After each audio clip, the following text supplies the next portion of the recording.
My boss promoted his stepdaughter. Over me. Do what I say or you're done. Daddy loves firing people who forget their place. She yelled after I refused to do her job. So I made them regret it. Sup Reddit. So my boss handed my promotion to his stepdaughter, who threatened me with, Daddy's going to handle you personally. So I gave them exactly what they asked for, and nothing more. Buckle up because this gets interesting. I, 30 male, spent 6 years building a regional food distribution network from a complete disaster into something that actually functioned. Fixed a rooting catastrophe that had cost the company close to $180,000 in penalties. Personally saved 4 major restaurant chain accounts that were ready to jump ship to competitors. Got told at every annual review that I was being groomed for regional operations director. Just needed to wait for the right timing. Then came Thursday morning. Vincent called a mandatory meeting at 8:30 a.m. 23 people crammed into conference room B. Vincent stood at the head wearing his expensive suit and that fake confident smile. He clicked the remote. First slide appeared. New regional operations director, Tiffany.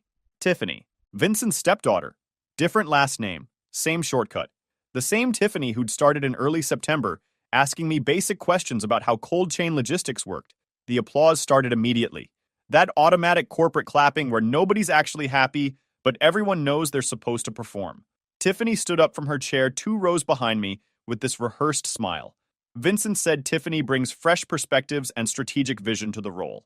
Looking around the room, but never at me. Fresh perspectives meaning 3 months of experience in an industry she'd never worked in before. Then he added my name like an afterthought. Said I'd been instrumental in supporting Tiffany and helping her get oriented. Supporting, not leading, not building from scratch, supporting. Meeting ended. People shook Tiffany's hand. I gathered my folder and stood up last. Janet caught my eye from across the room. Mouthed the words, "Are you okay?" I nodded once. Drew, my coworker in ops who'd been here almost as long as me, was already at the door, jaw tight, looking back at me like he wanted to say something but couldn't find the words. Within 10 minutes, an HR email appeared, time-stamped from 7:45 a.m., before the meeting even started. Subject line, updated reporting structure. Effective immediately. My name was listed under Tiffany's as Senior Distribution Coordinator. They demoted me in everything but title, and hadn't even had the guts to tell me to my face first. By 4:15 p.m., I'd printed 1 page. Knocked on Vincent's office door, and placed the envelope on his desk. This is my 2 weeks' notice. He actually laughed. You're being emotional. Sit down and let's talk through this. I stayed standing. You decided my future without including me. I'm accepting reality now. His expression shifted from dismissive to serious real fast. Think carefully about this. You've got responsibilities. Stability matters at this stage of your career. Code for you need this job more than we need you. I said I'd complete the standard transition. 2 weeks. He looked relieved before he could hide it. He thought my notice meant I'd spend 2 weeks being a good employee and making this smooth. What he didn't realize was that compliance and cooperation are very different things. Friday morning, Tiffany stopped by my desk, wanting a hands-on walkthrough. Wanted to shadow me for a few days and dive deep into my systems. I told her documentation was in the shared drive. System access protocols were with IT. Contact lists were in the CRM. She shifted her weight. I was hoping for more of a hands-on walkthrough. That's not part of my transition responsibilities. You've got 2 weeks to review documentation and ask specific questions. Her smile got forced. I think Vincent would want you to be more collaborative here. Vincent can clarify expectations if they're different from what I understood. 5 minutes later, Vincent called me to his office. Tiffany was already there looking like she'd just been consoled about something. Vincent said Tiffany was in charge and I needed to support her transition fully. I'm providing documentation and answering questions. She needs more than that. She needs your active cooperation. I submitted my notice. I'm not training my replacement beyond what's professionally required. Vincent's face went red. That's insubordinate. His voice rose. 2 people walking past his office slowed down. I didn't move. Didn't blink. Let him sit in that word. Insubordinate. Like I owed him loyalty after what he'd just done. The silence stretched until it hurt. No. That's accurate. I'm fulfilling my notice period. Nothing in my contract requires me to train someone who's taking the position I should have gotten. Vincent threatened my references. I shrugged and said anyone who calls will hear about my actual work performance. Walked out before he could respond. Sent him an email summary of the conversation within 10 minutes. That afternoon, I documented exactly what I was contractually required to document. Process workflows. System architecture. Account hierarchies. What it didn't include was the 100 judgment calls I made every week that kept things running. The vendor relationships built on years of kept promises. The client preferences I'd memorized. Tiffany scheduled 3 meetings for next week. I declined all 3 with the same message. Please reference documentation and shared drive. Available for specific questions via email. She showed up at my desk 20 minutes later. Voice louder than it needed to be. Why are you making this difficult? I'm trying to learn here. I'm providing what was agreed to. If you need more than that, take it up with Vincent. She leaned in closer. Voice dropping, but still audible. Keep this attitude up and Daddy's going to handle you personally. Janet stopped typing at her desk 3 cubicles over. Everyone went quiet. Drew's eyes went wide from across the room. Tiffany realized what she'd just said. Her face went red. I just went back to typing without responding. 2 interns at the copier froze mid-conversation. Someone's coffee mug hit their desk with a thud. The entire floor heard it. Janet appeared at my desk minutes later. I heard that. You okay? I'm fine. She glanced toward Tiffany's office. That was inappropriate. Lot of things are inappropriate. I'm counting days now. She drops a small Ziploc bag of cookies on my desk. I'm documenting what I heard. The cookies were the best thing that happened to me that week. 10 minutes later, a Teams message popped up from Tiffany. Just so we're clear, insubordination during transition won't be tolerated. My dad takes these situations very seriously. I screenshotted it and forwarded it to my personal email. That evening, I mentioned the situation to my girlfriend Kara over takeout, gave her the full rundown. The promotion that should have been mine. The stepdaughter with no experience.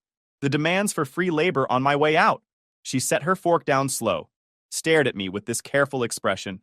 You're burning bridges over this? People are going to remember how you handled it. I'm not burning anything. I'm just not carrying things that aren't mine anymore. She shook her head. It looks bad, though. Walking away right when someone needs help. That's what everyone will say. You're making yourself look bitter. Same pattern everywhere. Vincent rewrote my 6 years as support staff. Tiffany rewrote my boundaries as sabotage. Now Kara was rewriting my refusal to work for free as unprofessional. Everyone needed me to be the problem, so their version worked. I stood up, grabbed my keys from the counter. I'm not doing this. What? Wait. Her voice shifted fast. I'm trying to help you see how this looks from the outside. I'm not dating someone who rewrites reality to feel better. I left before she could respond. Drove home. Got my stuff from her place the next morning while she was at work. Muted her number that afternoon. By Tuesday, things started falling apart. A vendor approval that usually took me 10 minutes to process sat in Tiffany's queue for 6 hours. By the time she figured out how to route it properly, the supplier had already bumped the order to the next delivery cycle. Cost us $2,800 in expedited shipping fees. Then a restaurant chain account in Colorado called with a capacity issue. Needed to increase their weekly order volume by 30% starting next month. Standard stuff. I would have confirmed warehouse capacity, adjusted routing, negotiated pricing with the supplier, and had it locked down by end of day. Tiffany scheduled a discovery meeting to assess the request. The client emailed back asking why a simple capacity increase needed a meeting. Wednesday afternoon brought a food safety recall notice. Routine but time-sensitive. Had to identify which accounts received affected product batches, notify them immediately, arrange returns and replacements. Usually took me about 2 hours. Tiffany stared at the notice like it was written in another language. Found me at my desk saying she needed help. Documentation's in the shared drive under emergency procedures. Cody, this is serious. People could get sick, which is why you should have familiarized yourself with emergency protocols already. Are you going to let people get sick just to prove a point? I stood up. I'm not letting anything happen. You're the director. Direct. Vincent appeared behind her asking what the problem was.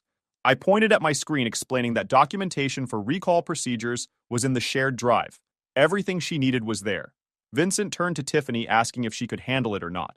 She said she could, but it would be faster if I helped. He walked away telling her to handle it. 20 minutes later, Vincent stormed out and told me to coordinate the recall. Called it a direct order. I opened the emergency procedures document and turned my screen toward him. It's all here. Step by step. Tiffany has the same access. She can follow the protocol or you can admit she's not qualified to run operations. You're putting people at risk. No, I'm not signing off on anything that breaks compliance. Period. The protocol's clear. She's got authorization, system access, documented procedures. If she can't execute basic emergency protocols, that's not my problem. He blinked, turned to Tiffany. Do it. Now. The recall process began at 2:30 p.m. She spent the next 4 hours fumbling through the recall, made mistakes, had to redo notifications. I wasn't going to touch the process, but I wasn't going to watch a safety notification slip past the deadline while my name was still on the org chart. Missed 2 accounts in the initial sweep, and I had to point it out to Vincent when I saw it in the system. He made her fix it. The whole thing that should have taken 2 hours took her until almost 7 p.m. Several clients complained about delayed notifications. By Thursday afternoon, the Colorado clients called Vincent directly, upset and complaining about why the capacity request was taking so long. He pulled both of us into his office, demanding to know why this was taking 4 days.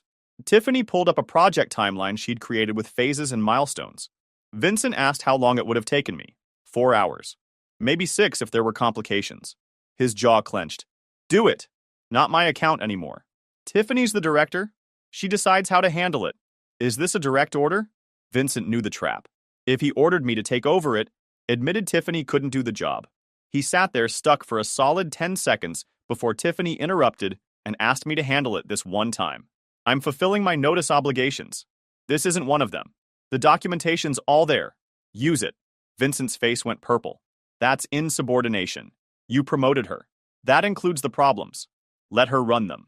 The Colorado account took Tiffany another 3 days. By the time she sorted it, the client had already started talking to competitors. Vincent had to personally call to smooth things over. Didn't work.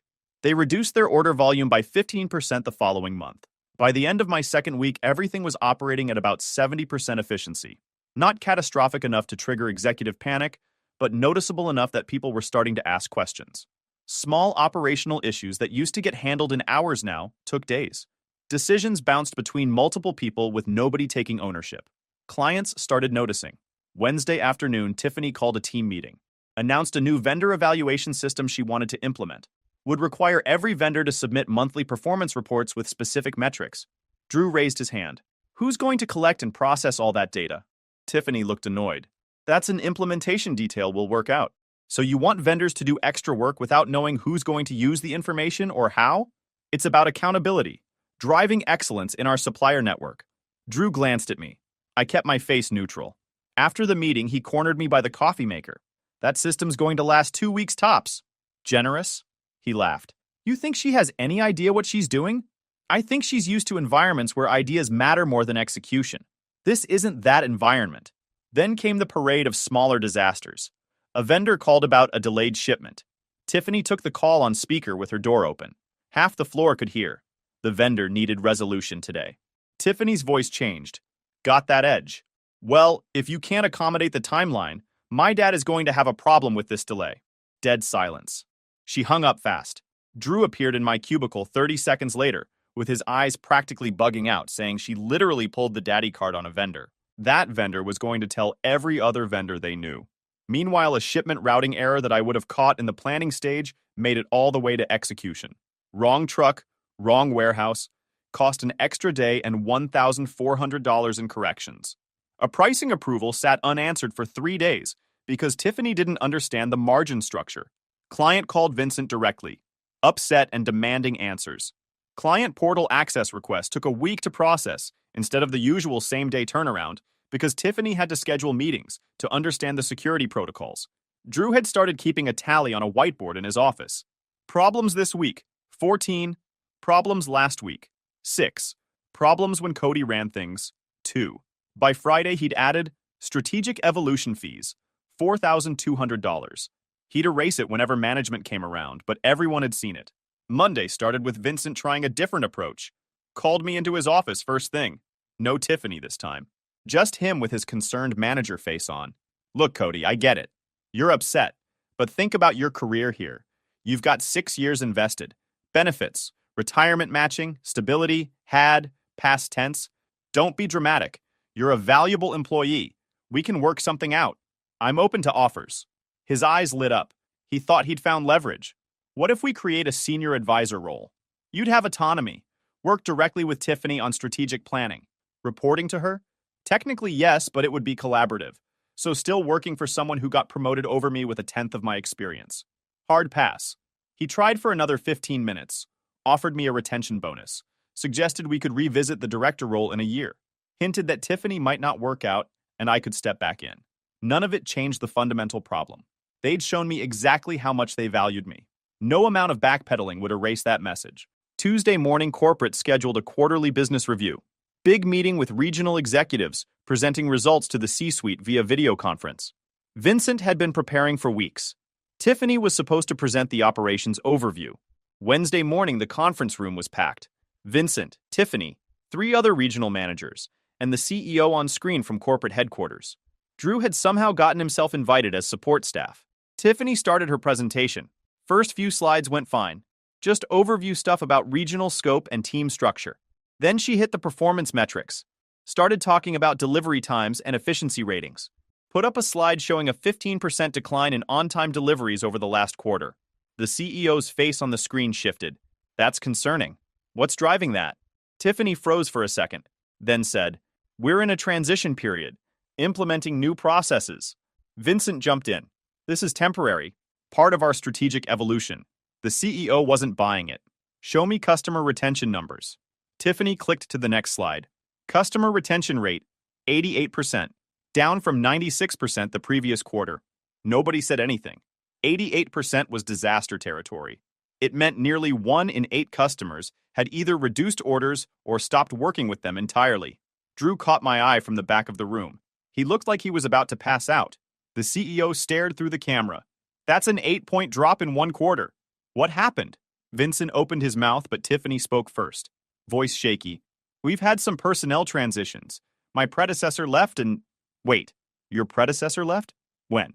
"2 weeks ago. So these numbers are from before your transition?" Tiffany nodded, still not getting where this was going. "Then who was running operations when performance dropped?" Vincent's face drained of color. "That would have been during the transition planning phase, when I was preparing Tiffany's succession. Cody was still running day-to-day operations." The CEO's voice went ice cold. "Let me understand this. Your top performer was running operations while you prepared to replace him with someone who'd never worked in the industry. And during that planning phase, when you were presumably already involving yourself in operational decisions, performance tanked. Then you actually made the replacement. Is that accurate?" Vincent's silence was answer enough.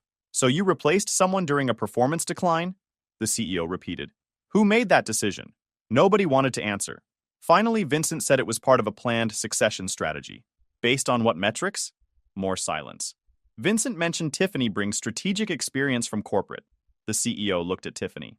"How long have you worked in food distribution?" She hesitated. "This is my first role in the industry." The CEO said, "Turn your camera off."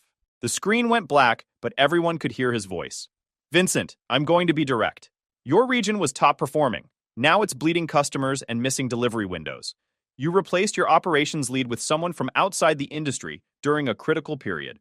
And you're telling me this was strategic? I want a full operational audit. I want customer retention plans. And I want to know why you thought this was a good time for management changes." The call ended. Everyone just kind of sat there for a few seconds.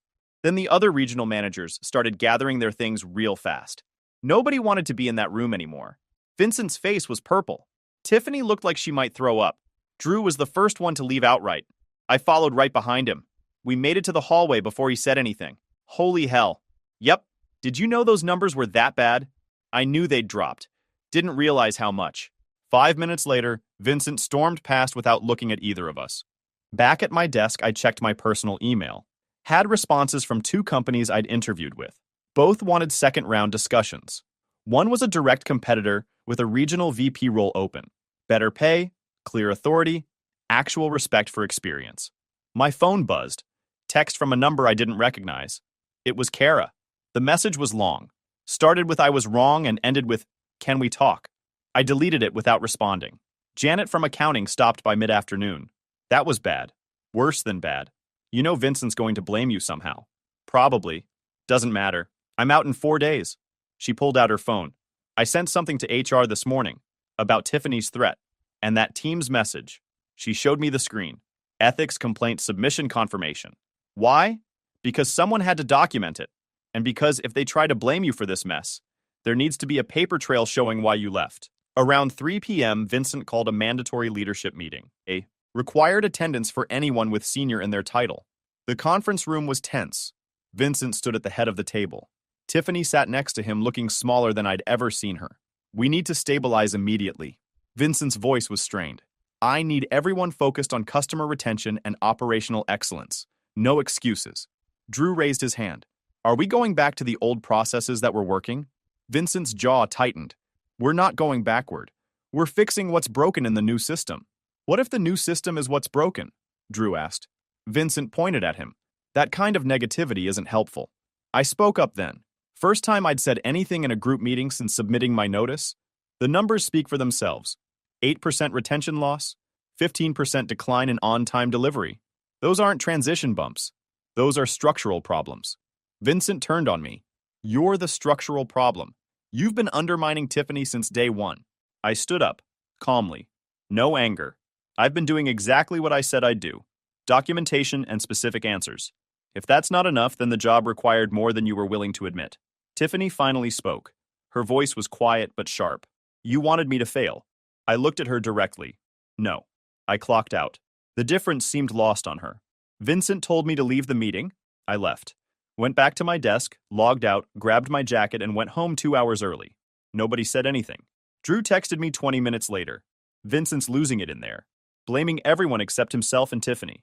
I replied, not my circus anymore. He sent back, best show in town though. Thursday morning I came in to find my system access had been downgraded. Couldn't approve anything anymore. Vincent's attempt at forcing me into pure support mode. What it did was make my last 2 days incredibly easy. People came to me with questions. I told them to route through Tiffany for approval. Tiffany got overwhelmed. Things stalled. I kept my head down. Around 2 p.m., Tiffany appeared at my desk looking exhausted. Hair wasn't as perfect as usual. Blazer had a coffee stain on the sleeve. Can we talk? Privately? We went to an empty conference room. She closed the door and sat down. I stayed standing. I need your help. With what? She gestured vaguely. Everything. I'm drowning here. The accounts are confused. The vendors are pushing back. Vincent's furious. And you're sitting there watching it all burn. I said, I provided documentation. I answered questions. You wanted this job. Do it. I wasn't ready, she said. Voice cracking. They should have given it to you. Probably. So why won't you help me now? Because help means doing your job for you. And I'm not interested in that arrangement. She wiped her eyes, trying not to cry outright. You're going to let this whole region fail just to prove a point? I'm not letting anything fail. I'm not preventing it anymore. There's a difference. That's the same thing. No, I said. It really isn't. She left the conference room without saying anything else. I went back to my desk. Vincent summoned me an hour later. Last attempt to salvage something. Stay, he said. Name your price. Can't name a price for something that's not for sale. We'll double your retention bonus. Make you senior director. Same level as Tiffany. Still reporting to her? He didn't answer. That was answer enough. I said, you had 6 years to give me what I earned. You gave it to someone else. Now you want me to fix your mistake for more money? That's not how this works. His face went hard. You'll regret this. Doubt it. You're burning every bridge. You already did that. I'm just accepting it. Friday morning was my last day. I came in at 8 a.m. like normal. Spent the morning finishing my final documentation. Drew brought me coffee and a breakfast sandwich from the place we liked. Going to miss you, man, he said. I'll miss the entertainment value here. He laughed. Oh, there'll still be plenty of entertainment. I'll send updates. By noon, I'd completed everything I was contractually required to complete.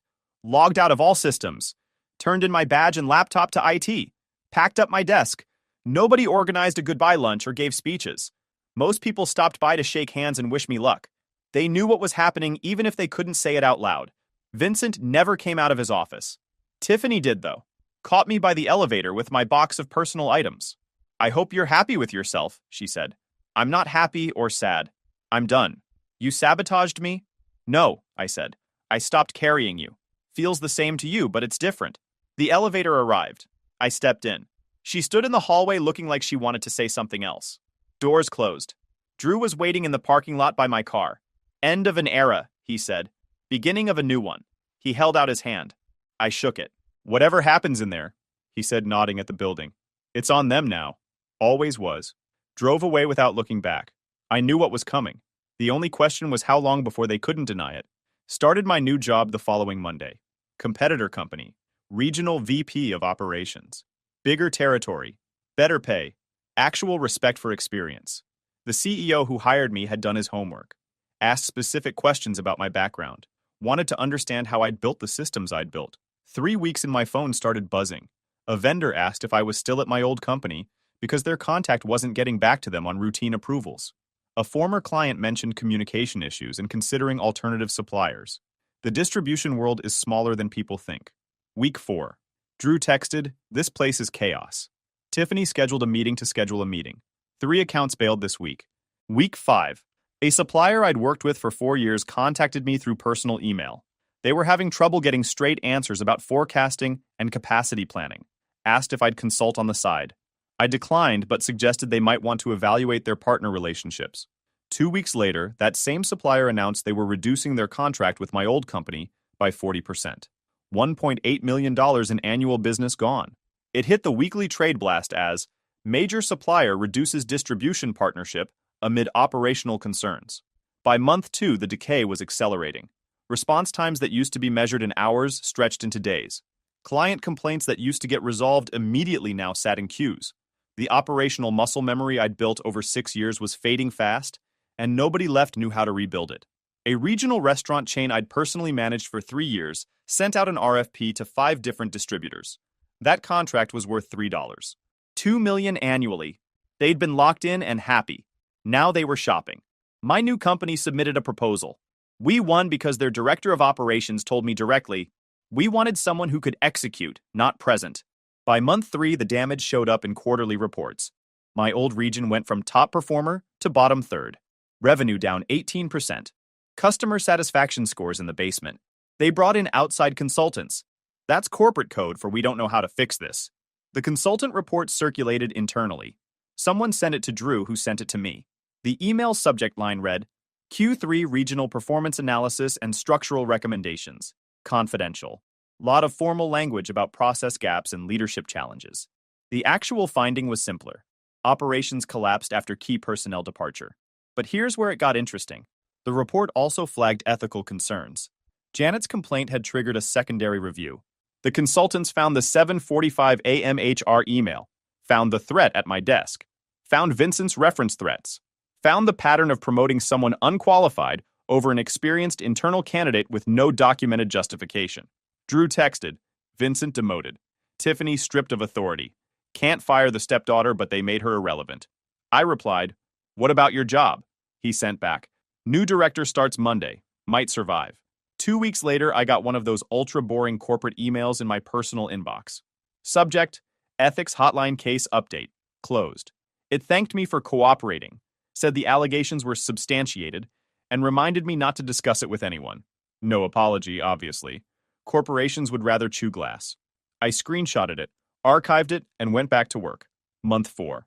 I got a LinkedIn request from Janet saying I was right about everything. The place was a mess. Half the senior staff was looking for new jobs. The ethics investigation had turned up other complaints about Vincent's management decisions he'd buried over the years. By month 5, my new company was aggressively recruiting in my old territory. We picked up 3 more major accounts that had left my old company. One of them was the Colorado restaurant chain. The same one Tiffany took 3 days to handle a simple capacity request. They told my new CEO directly that the switch was about execution speed and reliability. Code for your old company can't get their act together anymore. Drew texted in month 6. New director is solid. Been cleaning house. Whole floor feels different. He asked about you. Told him you're crushing it somewhere that deserves you. One more thing. Vincent's gone. Early retirement package. And Tiffany? Still there. Keeps her head down now. 8 months after I left, I got an industry conference speaker invitation. Regional Food Distribution Summit in Denver. They wanted me to speak on operational excellence and system resilience. My CEO encouraged me to accept. Thursday evening, I walked into the hotel lobby cafe and saw Vincent. He was there with his company's booth crew. He looked older, thinner, more gray in his hair. He saw me, did a double take, looked away. I ordered coffee. Vincent kept glancing over. Finally, he walked to my table. Stood there like he was building up courage. Cody, Vincent, heard you're doing well. I am. Speaking tomorrow morning? Yeah. Session on operational systems. He ordered coffee. We should talk. About what happened. I said nothing. He drummed his fingers on the table edge. I made mistakes, Vincent said. Put Tiffany in a role she wasn't ready for. Should have been more gradual. I stayed quiet, but you didn't have to make it so difficult.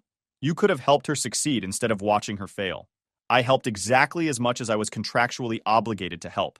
You wanted me to do more than that on my way out the door? I wanted some professional courtesy.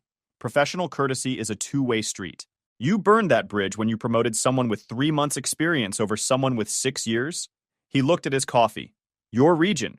You built it. But it wasn't personal. Everything's personal when it's your career. The region's stabilizing now. New director's competent. We're recovering. Good. Took a lot of work to fix what you broke. I looked at him directly. I didn't break anything. I stopped fixing things that weren't my responsibility. Everything that fell apart was already broken. You just couldn't see it while I was holding it together. That's a convenient narrative. It's what happened. You're not blameless here. Never said I was blameless. But I'm not responsible for your bad decisions either. My company had been pushing me onto panels, so my name wasn't random anymore. A woman appeared next to us. Vincent stood up. Professional attire, maybe 50. She looked at me with recognition. You're Cody? I am. Meredith, CEO of Apex Distribution. I've been following your work. We should talk about consulting opportunities. I'd be interested in that conversation. She handed me a card. Smiled. Enjoy your presentation tomorrow. I'll be there. She walked away. Vincent stared at his coffee. You landed on your feet. I always do. He stood up. I should get back to my people. Vincent. He stopped. What happened at your company wasn't about me leaving. It was about you making decisions without understanding what they'd cost. You thought management was about authority. It's about judgment. His face went red. You're still bitter. No, I'm honest. There's a difference. He walked away without responding. Friday morning, my presentation went well. Room was packed. Good questions. Meredith sat in the third row taking notes. Afterward, a bunch of people did the LinkedIn QR code dance. Final event was a networking reception Friday evening. Industry people making connections. Vincent was there with his group. Tiffany was too. We all existed in the same space without directly interacting, until Vincent decided he'd had enough watching me network successfully with people who used to be his industry contacts. He'd been getting more upset watching me talk to Meredith and the CEO of another major distributor. Something snapped. He walked over. Interrupted my conversation with Meredith and 2 other executives. Cody. Voice too loud. We need to talk about your presentation. We've talked. This isn't the time. You made some accusations in there. Indirect, but accusations nonetheless. I made observations based on experience. If you heard accusations, that's on you. Meredith looked between us, obviously picking up the tension. Vincent pointed at me. You built your whole presentation around what happened at my company. My presentation was about operational systems. If it applied to your situation, that's coincidence. Nonsense. Everyone knows what you're talking about when you discuss institutional knowledge and failed leadership transitions. Meredith spoke up. I think you've made your point, Vincent. Vincent looked at her like he could big dog a CEO. Don't defend him. He sabotaged an entire region on his way out. That's not what happened, I said. Calm. Even. Tiffany had been standing at the edge of the circle this entire time. Meredith's colleague turned to her. So you're running Vincent's operations now? How's the transition going? Before she could answer, Vincent stepped in. Voice way too loud. Tiffany's doing exceptional work, really turning things around after some personnel challenges we had earlier this year. The VP looked at Tiffany directly, expecting an answer from her. Not from Vincent. Tiffany blurted, He's right. Cody didn't sabotage anything. I just wasn't ready. She stopped, face going pale, realizing what she'd just said. She turned and walked away fast. Gone. Vincent stood frozen, jaw working but nothing coming out. Nearby conversations thinned out. A few heads turned. He noticed. Meredith spoke first. I think you should leave, Vincent. He looked around, realized people were staring, walked away fast, headed for the exit. Meredith turned to me. That was uncomfortable, I shrugged. Truth usually is. She smiled slightly. Still interested in that consulting conversation? Absolutely. I'll have my people reach out next week. The reception continued. I stayed another hour, networked, made connections, built my professional presence. Drew found me near the end. We stepped outside the conference hall where it was quieter. That was legendary, he said. Didn't plan it. Made it even better. Vincent self-destructed. Tiffany threw him under the bus in front of Meredith and half the regional distribution leadership. Drew shook his head and said, I didn't even do anything. Exactly, I said, and went back inside. If you enjoyed this video, please hit that subscribe button. It really helps the channel and help us bring you more and better stories. Thanks. If your brother's not invited, we're not coming either. That's what my parents said about my sister's wedding after 20 years of defending him while he bullied us all. And now they've lost all the kids they ignored for him. What's up, Reddit? I was the family punching bag while my brother got treated like a king for doing nothing. I finally broke free, built my own life, and thought I was done with all that drama. But turns out my family had other plans. Let me take you back to where it all started. I, Travis, grew up in a small town in Indiana with my older brother Matt, my younger sister Natalia, and our parents. Matt was 2 years older than me, and right from the start, it was pretty obvious he was the favorite. It all started because he was good at football. Not just school team good, people in town actually thought he might get a college scholarship. Coaches praised him, neighbors talked about him, and my parents ate it up. Every time he scored a touchdown, my mom acted like she was the one out there running plays. My dad called him our ticket to the big time. Meanwhile, I was just there. Don't get me wrong, I wasn't some loner kid. I had friends, did okay in school, played video games, normal stuff. But compared to Matt, it was like I was invisible. He was loud, confident, center of attention. I was quieter, more into drawing and music, not really into sports.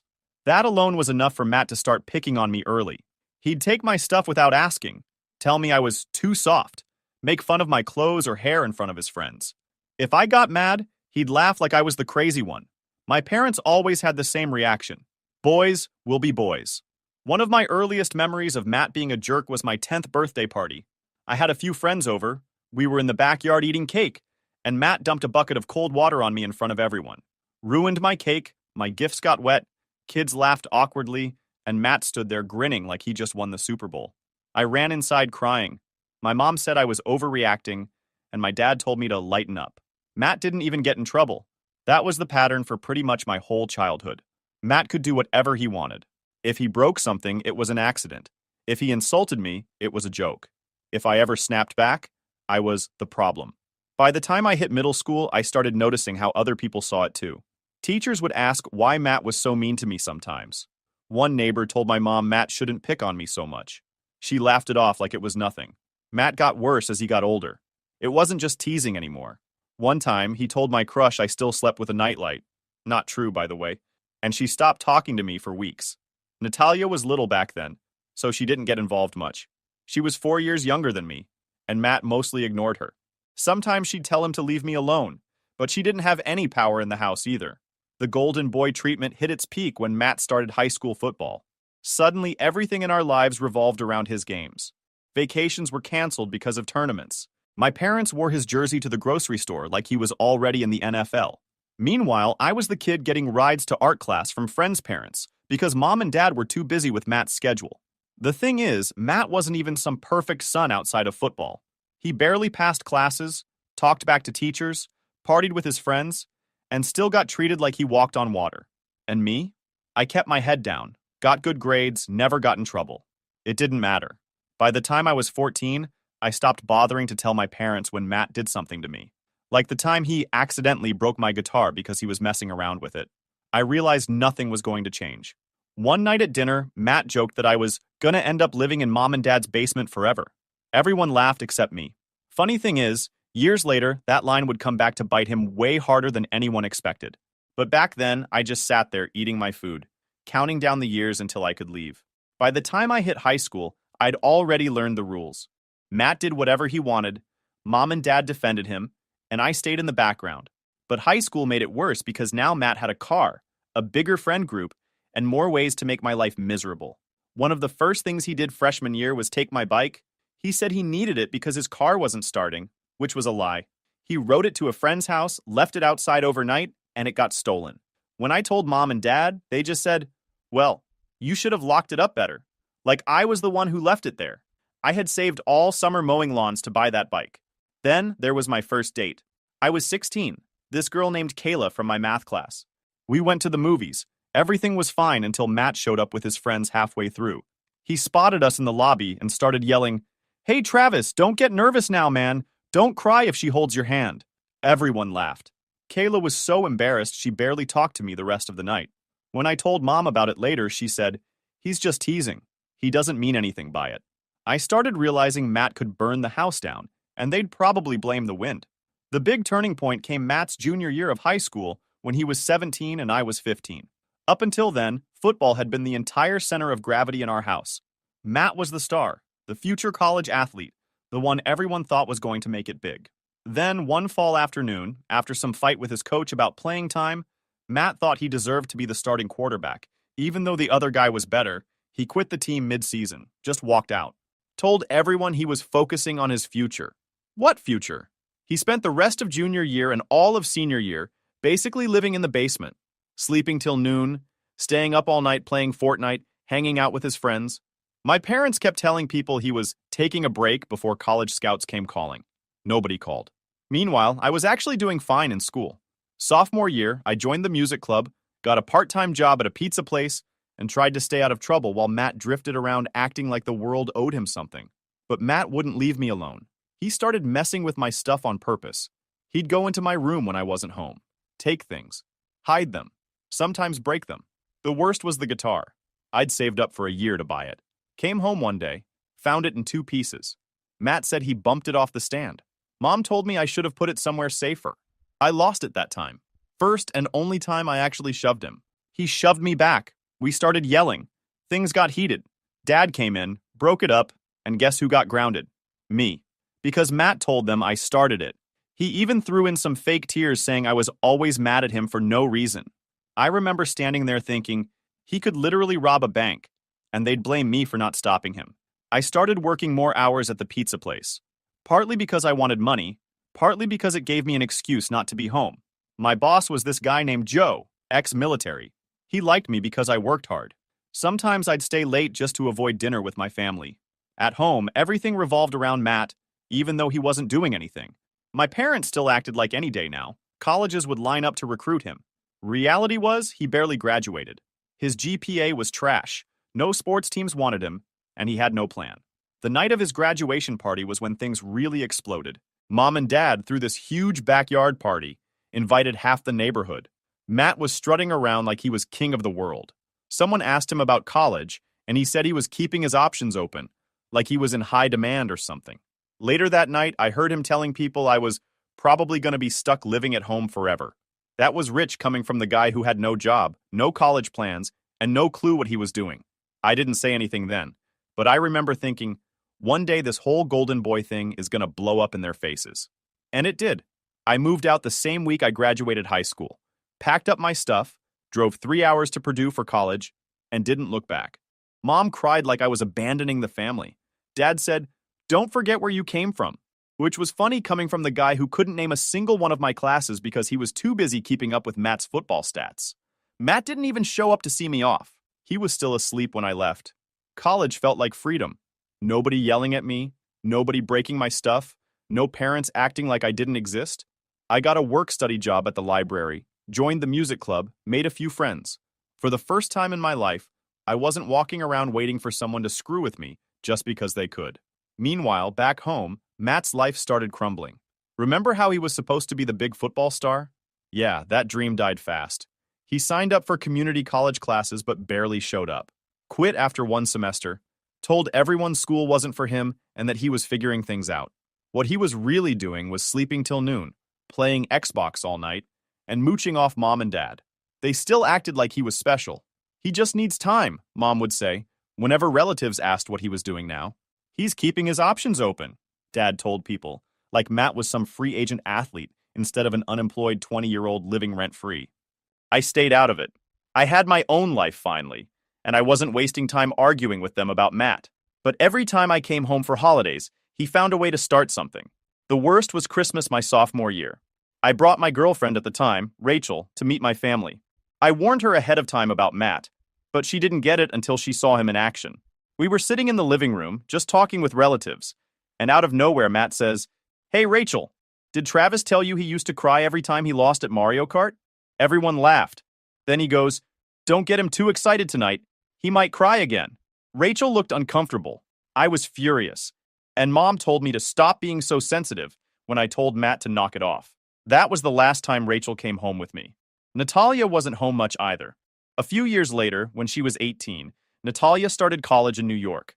I think she saw how things were and decided distance was the best option.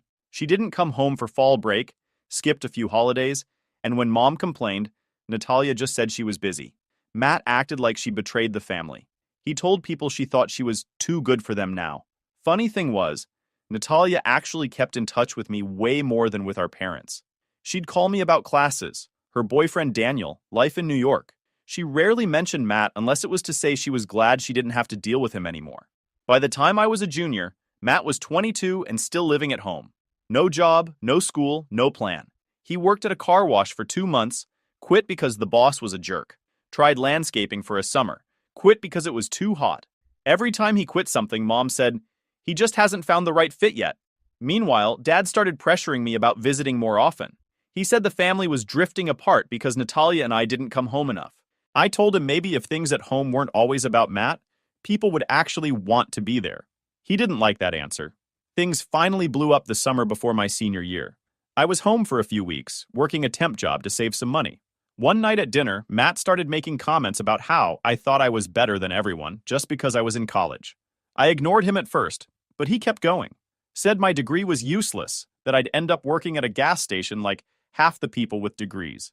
I finally snapped and said at least I wouldn't be living in Mom and Dad's basement at 22 with no job and no clue what I was doing. Silence.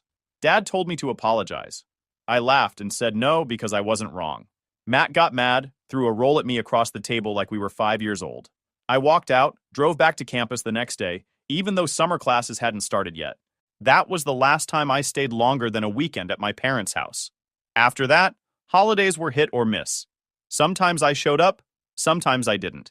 Natalia was even worse about visiting than me. Mom said the family was falling apart. I thought maybe it was just finally falling into place. Natalia met Daniel during her junior year in New York. By then, Matt was 27, I was 25, and the gap between us felt bigger than ever. She called me about a month after they started dating, said he was smart, funny, had a good job lined up after college, and actually listened when she talked. She sounded happier than I'd ever heard her. I met him the next summer when they came through Indiana on a road trip. Daniel was one of those guys who didn't need to say much to get people to like him. Confident, but not cocky.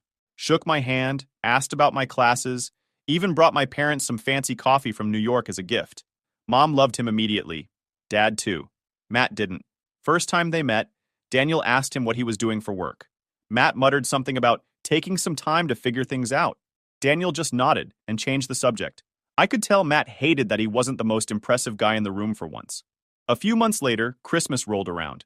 First time the whole family was together in over a year. Me, Natalia, Daniel, Mom, Dad, and of course Matt. By then, Matt was 27, I was 25, and Natalia was a college junior. We finally ended up under the same roof for Christmas. From the start, Matt was trying to act like the big man, bragging about his old football days, talking over people, cracking dumb jokes. Nobody was really paying him much attention. Most of the conversation was between Natalia, Daniel, and me, catching up on school and work. You could see Matt getting irritated. He hated not being the center of attention. That's when he pulled his usual stunt. We were in the living room after dinner, everyone sitting around. Natalia got up to grab dessert from the kitchen. Matt followed her in, and a minute later, he came out holding this big bowl of water, grinning like he was about to dump it on her as she came back through the door. Before he could move, Daniel stepped right in front of him. Calm voice, steady look. "Put it back," he said. Matt laughed like it was a joke. "It's just for fun." Daniel didn't move. I said, "Put it back." Matt froze for a second, probably realizing Daniel wasn't like me or Natalia. He wasn't going to shrug it off. He wasn't scared of him either. Daniel leaned a little closer. "You throw that, and you and I are going to have a problem." Matt stared at him, then slowly set the bowl on the counter and walked off like nothing happened. Natalia came back in, saw the bowl sitting there, looked at me. I just shook my head. Mom, of course, tried to smooth it over. "Matt was only joking," she said. Daniel didn't even look at her. "Doesn't seem funny to me." After that, the mood shifted. Matt stayed quiet the rest of the night. Natalia and Daniel left early, said they were tired. The next day, Mom called me, said Daniel overreacted, and Matt was just being playful. I told her maybe if she'd ever told Matt to knock it off when we were kids, he wouldn't still be acting like a 12-year-old at 27. She didn't like that. Over the next year, Natalia visited home less and less. Sometimes she skipped holidays completely. Mom complained nonstop, said she was too busy with her new boyfriend to care about family. Truth was, she just didn't want to deal with Matt or the drama anymore. When Natalia called me, she didn't hide it. "I can't stand being around them," she said once. "It's like everything has to revolve around Matt. Always has, always will." I told her I understood. I was only going back for short visits myself by then. A year later, Natalia called and said Daniel proposed. She sounded excited but nervous. What's wrong? I asked. She hesitated. I don't want Matt at the wedding. I wasn't surprised. After Christmas, after years of him being the way he was, it made sense. What about Mom and Dad? I asked. I'll invite them, she said. But if they make it about Matt, they can stay home too. When she told them the plan, it went exactly how we expected. Mom said she was being unfair. Dad said it was a family event, and Matt should be there. Natalia told them straight, he's not invited. End of story. They argued for weeks, called her selfish, said she was trying to split the family. Natalia didn't budge. Then rumors started that Matt might show up anyway. One of his friends told someone at the gym that Matt was gonna crash the wedding because nobody tells him where he can't go. Natalia wasn't scared, but she wasn't taking chances either. Daniel had 2 college buddies who were cops. They offered to keep an eye on things. That's when I decided to visit Mom and Dad before the wedding. I was done staying quiet. Years of favoritism, excuses, and defending Matt had built up, and this time they weren't going to talk their way out of it. I drove back home 2 weeks before the wedding because I knew things were getting out of control. Mom had been blowing up my phone about how Natalia was tearing the family apart. Dad left me a voicemail saying the wedding was a disgrace without Matt there. When I walked into the house, Mom started right in. She can't seriously expect us to come if Matt's not invited, she said. I told her that was exactly what Natalia expected. She's your sister, Mom said. You should be talking some sense into her. No, I said.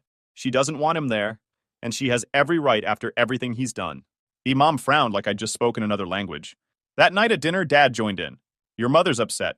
Natalia should reconsider. I set my fork down. Why? So Matt can ruin her wedding like he ruins every holiday? Dad leaned back. He's her brother. Yeah, I said. And he's spent 23 years treating her and me like garbage while you two looked the other way. Mom told me to watch my tone. I told them they should have watched Matt's behavior 10 years ago. Then I asked them something that shut the whole table up. What exactly has Matt done with his life? I said. He's 23, no job, no school, lives here rent-free, and you still treat him like he's the second coming. Dad said Matt just needs time. He's had time, I said. All of it handed to him while you blamed everyone else for his screw-ups. And now you expect Natalia to risk her wedding day, turning into another one of his disasters? Not happening. Mom's face went red. Dad told me I was being disrespectful. No, I said. What's disrespectful is you acting like he deserves everything, and she owes him a place at her wedding after the way he's treated her. Nobody spoke for a minute after that. The next day, Mom called Natalia trying one last time to change her mind. Natalia didn't budge. If you bring him, she said, don't come at all. That set Mom off. She accused Natalia of humiliating the family. Natalia told her she was done arguing and hung up. Meanwhile, Matt was telling anyone who would listen that he was going to show up anyway. Natalia heard from one of his friends that he planned to bring a couple guys with him. Said he wasn't going to let his own sister ban him like some stranger. When I told Natalia, she didn't even sound surprised. Daniel's friends will handle it, she said. I'm not letting him ruin this. 2 days later, I was at Mom and Dad's again. This time just to be clear about where I stood. You know if he crashes it, they're calling the cops, right? I said. Mom glared at me. He wouldn't do that. He would, I said. Because you've let him think he can do whatever he wants his whole life. Dad crossed his arms. You think you're better than him because you went to college? No, I said. I think I'm better than him because I don't make other people's lives miserable for fun. That's when Dad said something I'll never forget. If your sister keeps this up, we might not go either. I laughed. Then don't. Mom's mouth dropped open. Go ahead, I said. Stay home. Watch Matt sit in this house for the next 30 years while you keep pretending he's your little star. Nobody's going to miss you at the wedding if you can't respect Natalia's decision. Dad told me to leave. I said fine, but before I walked out, I turned back. You know what the saddest part is? I said. Natalia's marrying a guy who treats her better than her own family ever has. Neither of them said a word. On the way out, I saw Matt in the driveway, leaning against his car. He smirked at me. Big wedding coming up, he said. Maybe I'll make a speech, I stopped. You show up and you'll be leaving with a police escort. Try it if you want. His smile faded just a little. The day before the wedding, Mom texted me saying they still hadn't decided if they were coming. I told her to let me know so I could warn Natalia either way. She didn't respond. That night, Natalia called me. If they show up with him, they're out, Daniel already told the venue staff. You think they will? I asked. She paused. Honestly, I wouldn't put it past them. The wedding was on a Saturday afternoon at this outdoor venue about an hour from our hometown. Natalia and Daniel had kept everything small on purpose. Close friends, a few relatives, no drama if they could help it. But after the past month, nobody was sure how the day was going to go. I got there early because Natalia wanted me to keep her updated if anything happened with Mom, Dad, or Matt. Daniel's two college buddies, both cops, were there too, dressed like regular guests but keeping an eye on the entrance. By noon, guests were starting to arrive. No sign of my parents or Matt. At 1 o'clock, Natalia came out from the bridal suite looking stressed. Mom texted me, she said. She's saying they might be running late. Just her and Dad? I asked. She shook her head. She didn't say. Daniel walked over, calm as always. We've got people at the entrance. If he shows up, they won't even get past the parking lot. Natalia nodded but didn't look convinced. Half an hour before the ceremony, Mom finally texted me. We're not coming, not without your brother. I showed Natalia. She didn't even blink. Okay, she said. Then Grandpa's walking me down the aisle instead. And that was it. No tears, no second guessing. She was done with them. The ceremony started right on time. Grandpa walked Natalia down the aisle while Mom and Dad were probably sitting at home with Matt, pretending they were the victims. The whole thing was perfect. Natalia looked happy. Daniel couldn't stop smiling. And everyone there was actually celebrating instead of dealing with constant drama for once. But it didn't stay quiet for long. Right after the ceremony ended, while people were heading toward the reception tent, one of Daniel's friends came over. Heads up, he said. Matt's car just pulled in. Natalia heard him. You've got to be kidding me, she said. Daniel put his arm around her. Go enjoy your reception. We'll handle it. I followed the cop over to the parking lot. Matt was climbing out of his car with two of his buddies. None of them were dressed for a wedding. Matt was in jeans and a t-shirt, like he was showing up to a backyard barbecue. Turn around, the cop said, before Matt even shut his door. Matt smirked. I'm here for my sister's wedding. Not invited, the cop said. Leave. Matt looked at me. You gonna let them do this? You've had months to get invited, I said. Take the hint. One of his buddies muttered something about family's family. The cop held up a hand. You step 1 foot past this lot. You're trespassing. Your call. Matt glared at me. This is because of you. You turned her against us. I laughed. She's been done with you for years. You just never noticed. For a second, I thought he was going to try something. But then Daniel walked up. He wasn't yelling. Didn't have to. You need to leave, he said, voice calm but firm. If you step past this lot, you're trespassing, and security will make sure you're escorted out. Matt's smirk slipped a little. He looked at his buddies, probably realizing neither of them wanted to spend the night in jail over his tantrum. This isn't over, he muttered, getting back in his car. Yeah, I said. It is. They drove off. Back at the reception, nobody even mentioned it to Natalia. She danced, laughed, took pictures, acted like nothing had happened. Daniel kept an eye on things, but Matt didn't come back. Later that night, when things were winding down, Mom finally texted Natalia again. We can't believe you embarrassed the family like this. Natalia didn't even reply. She handed me the phone and said, You deal with them. I texted back, She didn't embarrass anyone. You did, by siding with Matt over her for 20 years. Don't contact her again tonight. Mom didn't respond. After the wedding ended, a few of us stayed behind to help clean up. Natalia hugged me before leaving. Thanks for having my back, she said. Always, I told her. On the drive home, I kept waiting for my phone to blow up with calls from Mom or Dad. Nothing came through until the next morning. Dad's voicemail was furious. Said I'd turned my sister against the family and disrespected him and Mom. I deleted it without calling back. Because here's the thing. They made their choice a long time ago. They chose Matt. Every time they defended him, every time they ignored what he did to us, every time they acted like the rest of us didn't matter, they chose him. And now they got what they built. After the wedding, Natalia and Daniel went on their honeymoon. And for the first time in years, there was no family drama ruining everything. No awkward phone calls, no last-minute fights, no Matt making himself the center of attention. It didn't take long for the fallout to hit. 2 days after the wedding, Mom sent me a long text about how I'd disrespected them by siding with Natalia. She said we owed them an apology for excluding family. I didn't reply. Natalia didn't either. A week later, Dad left another angry voicemail saying we were tearing the family apart. Same speech he's been giving since I left for college. I deleted it. Natalia told me she blocked them after that. I don't need the stress, she said. They made their choice. Now they can live with it. Matt tried calling me too. Once. Left a message saying I turned everyone against him and that I was jealous of him. Jealous of what, he didn't say. Probably because there was nothing to list. By fall, I heard from a cousin that Matt was still living at home. Still jobless. Still blaming everyone but himself. He'd started some pyramid scheme thing, selling overpriced energy drinks, telling people he was going to be rich in 6 months. That lasted 3 weeks. These days, he just sits in the basement gaming all night like a full-time Discord mod, except without the mod part or the job part. Mom and Dad kept bailing him out. He ran up their credit cards, borrowed money he never paid back, and they just kept handing it over. Meanwhile, Natalia and Daniel bought a house in upstate New York. She got a promotion at work. They sent me pictures of the housewarming party. Smiling friends, cozy living room, brand new start. I started visiting them more than I visited my parents. When Christmas came around that year, Natalia invited me and my girlfriend, a few cousins, Daniel's parents, even Grandpa. She didn't invite Mom, Dad, or Matt. It was the best holiday I'd had in years.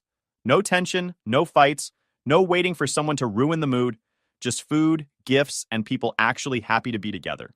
Back home, Mom sent a group text Christmas morning saying the family used to be close before certain people got involved. Nobody answered. By the next summer, things at my parents' house started falling apart for real. Matt was 24, still unemployed, still living in his old bedroom. A cousin told me he wrecked Dad's truck after borrowing it without permission. Insurance didn't cover everything, so Dad had to pay out of pocket. Mom complained to relatives about how hard things were, but somehow never connected the dots that Matt was the problem. Then, Dad got sick. Nothing life-threatening, but bad enough he couldn't work for a few months. Suddenly, they realized neither of their other kids was rushing over to help. Mom called me one night saying they needed family to pull together. I asked if Matt had gotten a job yet. She said no, but he's trying.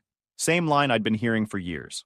I told her I hoped Dad got better soon, but that I wasn't moving back, wasn't paying their bills, and wasn't babysitting Matt when they couldn't anymore.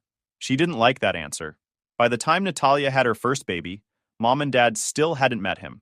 She said they could visit if they apologized for the wedding and admitted they were wrong about Matt. They refused. Said they wouldn't be blackmailed. So they stayed home while Daniel's parents got to be the only grandparents around. Matt? Last I heard, he was working part-time at a tire shop, still living at home, still blaming everyone else for his problems. He posted on Facebook once about fake family turning their backs on him. Got 3 likes. A few months ago, Mom called saying they were rewriting their will. She hinted they still plan to leave everything to Matt because he needs it the most. I told her that was fine. She sounded surprised. You don't care? No, I said, because he'll burn through it in a year, and then he'll have nothing. Just like always. She didn't have a response to that. These days, I see Natalia, Daniel, and the baby whenever I can. We spend holidays together, birthdays too. My girlfriend loves them. Daniel's family treats us like we've always been part of theirs. Mom and Dad still send the occasional text about missing the old days. I don't reply much. There's nothing to say. They spent decades choosing Matt over everyone else. Now they can live with what they built. A grown man who can't take care of himself, and 2 kids who finally stopped waiting for them to change. For the first time in my life, it's quiet. And I'm keeping it that way. YouTube just dropped this new hype feature. If you're hooked on this story, smash that hype button. It tells YouTube this video deserves to blow up, and it keeps even crazier stories coming your way. When my brother saved a girl, my parents demanded I take the fall, saying he has a wife and kids, you don't. So I did this instead, and now they're suffering. Sup, Reddit. Look, I'm not the type to air out family business online, never have been. But after what happened, I need to get this out somewhere, and maybe someone needs to hear that standing your ground is the only option when people think you're expendable. I, 34 male, work as an industrial engineer for a manufacturing company. Been there for 9 years, worked my way up from entry-level to senior engineer. Good salary, good benefits, good life. My twin brother Zachary is also 34. He's got the picture-perfect life on paper. Wife Jillian, 3 kids aged 12, 9, and 6, house in the suburbs with a 2-car garage and a golden retriever. We're identical twins. Strangers mix us up constantly, but personality-wise, we couldn't be more different. Zachary's the charming one. Always has been. Life of every party, quick with jokes, magnetic personality that pulls people in. I'm the quiet twin. Steady, reliable, keeps his head down and does the work. Meanwhile, I've got a condo downtown that I bought myself 3 years ago. No wife, no kids, no pets. Just me, my work, and a solid group of friends. My parents never hid their disappointment about my single status. Every family gathering, it was the same questions. When are you going to settle down? Don't you want kids? Zachary's got such a beautiful family. Don't you want that too?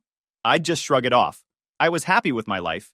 But to my parents, Zachary was the golden child who'd done everything right, and I was the one who couldn't get his life together, despite having a solid career and financial independence. Zachary got praise for being social and charming. I got lectures about being too serious. That setup matters, because when everything went down, they'd already decided which twin was worth protecting. This whole mess started on a Tuesday. Regular day. I was at work, running through production schedules for a new contract we just landed. Big deal for the company, bigger deal for my department. The contract was worth $8.2 million over 3 years, and my efficiency protocols would determine whether we hit profit margins or ate losses.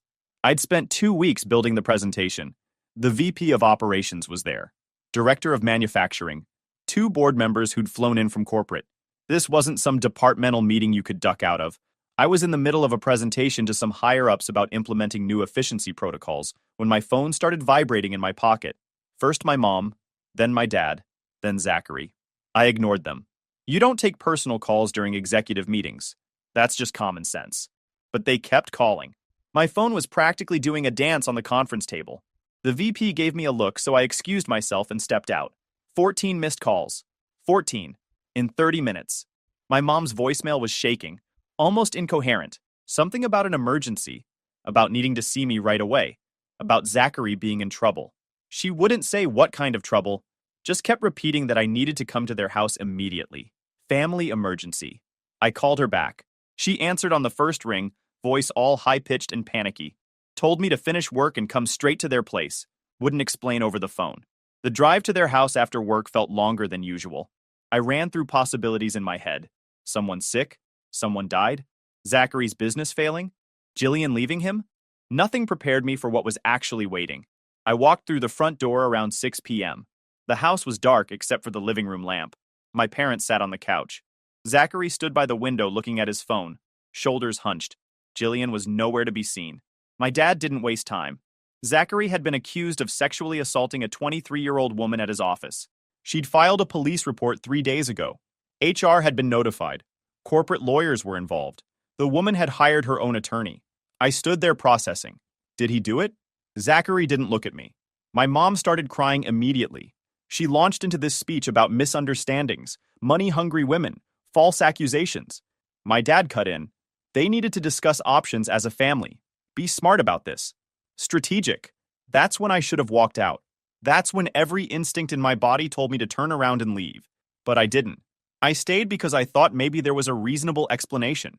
Zachary finally spoke up. Voice shaky, defensive. He'd been working late with this woman, Riley, on a quarterly report. Big board presentation. They'd been alone in the conference room around 8 p.m. on a Friday. Everyone else had gone home. The office was dead quiet. Just the hum of the HVAC system and their laptops running numbers. Zachary said they'd been working for 3 hours straight, that he'd ordered dinner for them both. Chinese food from that place on 5th Street. He paid with the company card, told her to expense it later.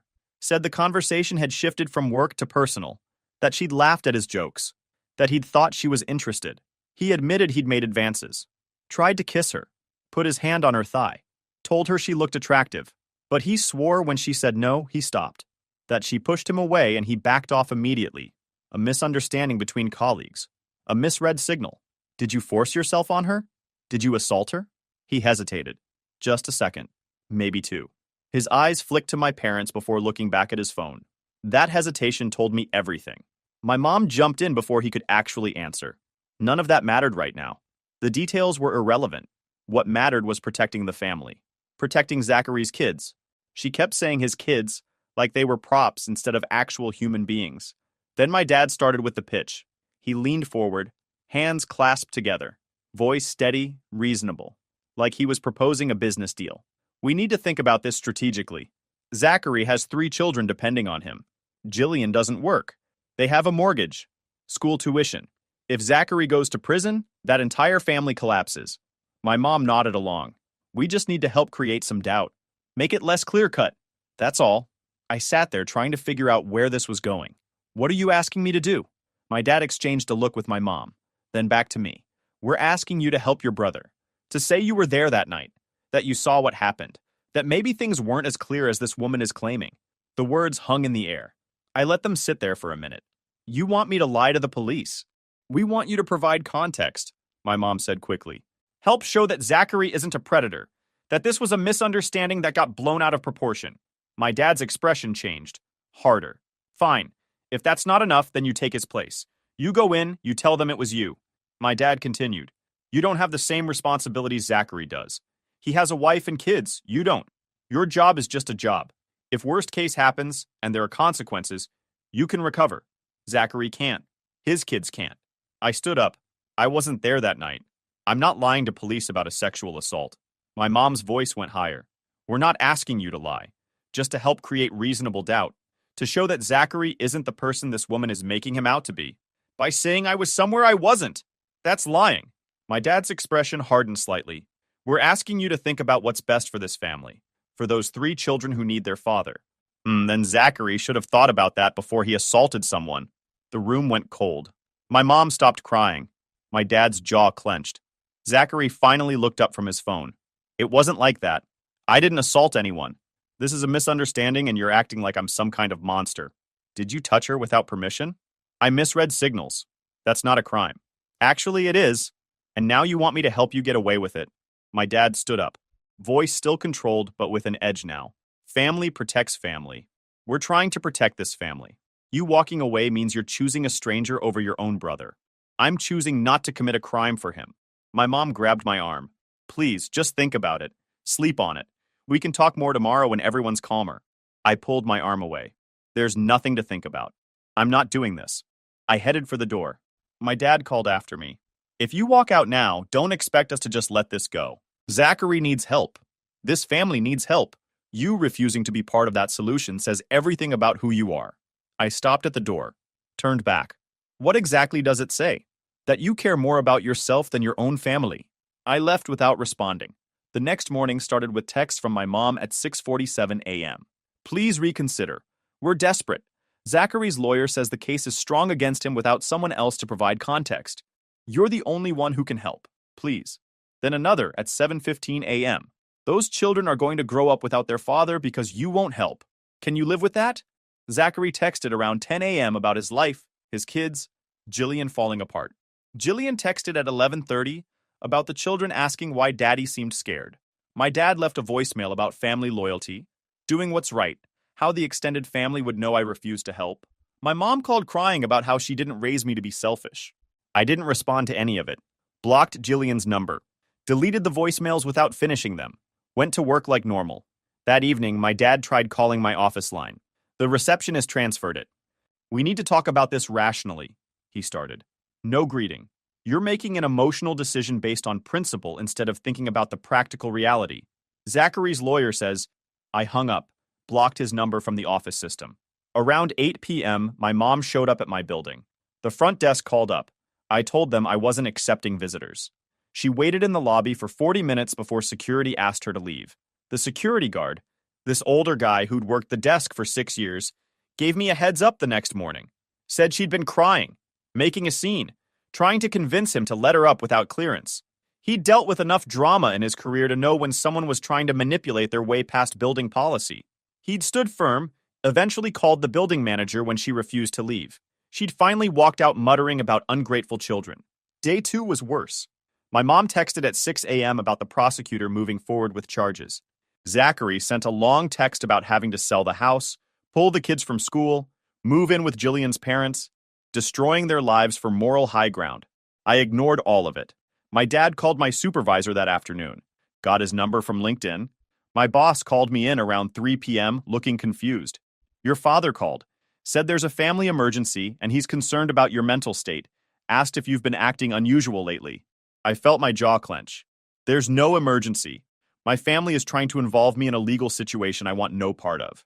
My boss nodded slowly. He'd been in corporate long enough to recognize family dysfunction when he saw it. Told me to take whatever time I needed, but also made it clear that personal drama needed to stay off company property. Fair enough. That evening, 2 police officers showed up. Wellness check. My mom had called saying she was concerned I might hurt myself, that I'd been acting erratic. The officers were professional, asked if I was okay. I explained calmly that my family and I were having a disagreement about a legal matter, and they were escalating inappropriately. Showed them my ID, proved I was coherent and stable. They noted it and left. But I knew what this was. My parents showing what they were capable of. Day 3, my mom called from a new number. I answered by accident. Thank God. Please listen. We're running out of time. The arraignment is next week. Zachary's lawyer needs a statement. Just character witness. That's all. She'd changed tactics. From lie to police to just be a character witness. Testing if I'd accept the smaller ask. Just when I thought I was out, they were trying to pull me back in. Stop calling me. We made a mistake asking for more. We were panicked, but this is reasonable. Please. I hung up and blocked the number. Then I called a criminal defense attorney I'd found the night before. The attorney called me back within 2 hours. We met that evening at his office downtown. I laid out everything. The initial conversation, the pressure campaign, the wellness check, my dad calling my work. He took notes in a leather-bound notebook. When I finished, he leaned back in his chair. They're building up to something. This isn't random harassment. They're trying to wear you down so you'll accept a compromise position. First, they ask for everything. You refuse. Then they ask for something smaller that seems reasonable by comparison. But it all serves the same purpose. What do? Next time they contact you, record it. Get them on record stating explicitly what they want. Right now, it's all vague. Make them spell it out. He charged $350 an hour. Worth every cent. 2 days later, my dad called from another new number. I almost didn't answer, but the attorney's advice was fresh in my mind. We need to talk face to face, my dad said. No more phone calls. No more games. Just sit down and discuss this like adults. I have nothing to discuss. Zachary's arraignment is Monday. The lawyer needs to finalize his defense strategy. You showing up and refusing to even hear us out isn't helping anyone. One meeting. That's all I'm asking. I thought about my attorney's advice. Get them on record. Fine. When? Tomorrow. 6 p.m. Our house. I showed up at 5:58 p.m. with my phone in my jacket pocket. Voice recorder app already running. I'd checked the law first. One-party consent. Completely legal. And they'd never know. Jillian was there this time. Sitting on the couch next to my mom. Zachary stood by the window, tapping his phone against his thigh. My dad sat in his recliner. Papers were on the coffee table. A whole folder. My dad started immediately. Zachary's lawyer says the case hinges on credibility. It's he said, she said. No physical evidence. No witnesses. Just two competing narratives. The prosecutor is moving forward because this woman seems credible, and Zachary has no one backing up his version. I stayed quiet. Let him talk. We're not asking you to lie anymore. We were wrong. We crossed a line. But there are other ways you can help. Character testimony. People who can speak to Zachary's character. Jillian spoke up. Voice quiet. The kids keep asking me what's wrong. I don't know what to tell them. I looked at her. Tell them the truth. That their father assaulted someone. Her face crumpled. My dad held up a hand. Zachary's lawyer has been reviewing options. There are ways to create reasonable doubt without anyone lying. Character testimony about Zachary's work ethic, his family values. I leaned back, crossed my arms. Walk me through exactly what you're asking. My dad seemed relieved I was engaging. Just testimony about Zachary's character. That he's not the kind of person who would... What specifically would I say? My mom jumped in. That you know your brother. That he respects women. That this doesn't sound like him. I nodded slowly. And what about the incident itself? The night it happened? My dad's expression shifted. More eager now. The lawyer thinks it would help if someone could provide context about that evening. Maybe that you talked to Zachary that night. That he mentioned working late with a colleague. That he seemed normal. Not agitated or guilty. Did I talk to Zachary that night? Pause. You could have. But I didn't. My mom's voice got higher. But you could testify that you did. Who would know? It's just a phone call. There it was. Getting closer. I reached for the folder on the coffee table. My dad didn't stop me this time. Inside were draft statements. Witness statement template with my name at the top. Blank spaces for dates and details. Signature line at the bottom. But the narrative itself was pure Zachary. It described his office layout, his working relationship with Riley, his version of what happened that night, all in first person. What's this? My mom's voice was barely a whisper. Just options. Different ways you could help. I read through it. This is written like I'm him. How would I know any of this? My dad leaned forward. You're his identical twin. You've been to his office. The statement just formalizes what you'd naturally observe. Except I wasn't there that night. It provides reasonable doubt, my dad said carefully. Makes the jury think maybe things weren't as clear-cut as this woman claims. I set the paper down.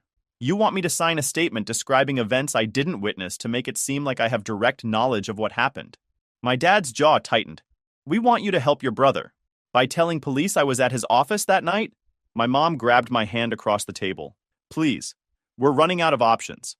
The lawyer says without someone to back up Zachary's version, the jury will side with this woman. We just need you to say you were there, that you saw them together, that it looked consensual. I didn't say anything.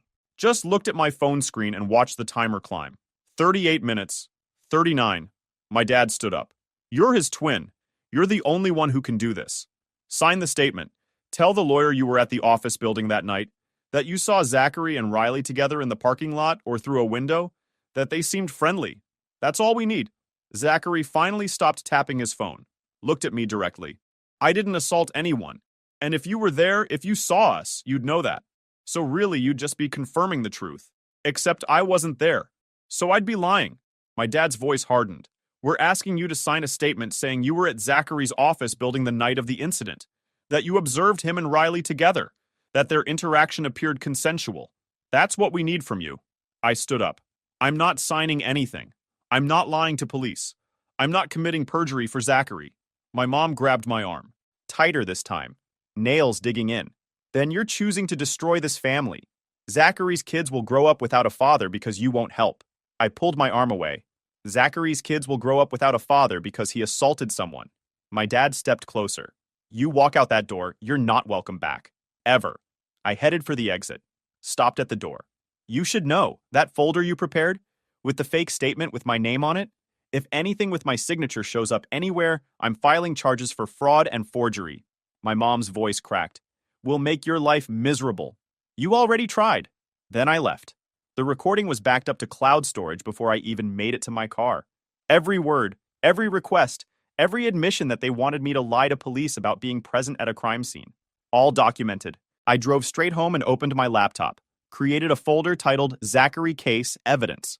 Started a spreadsheet with columns for date, time, caller, duration, content. Every call logged with precision.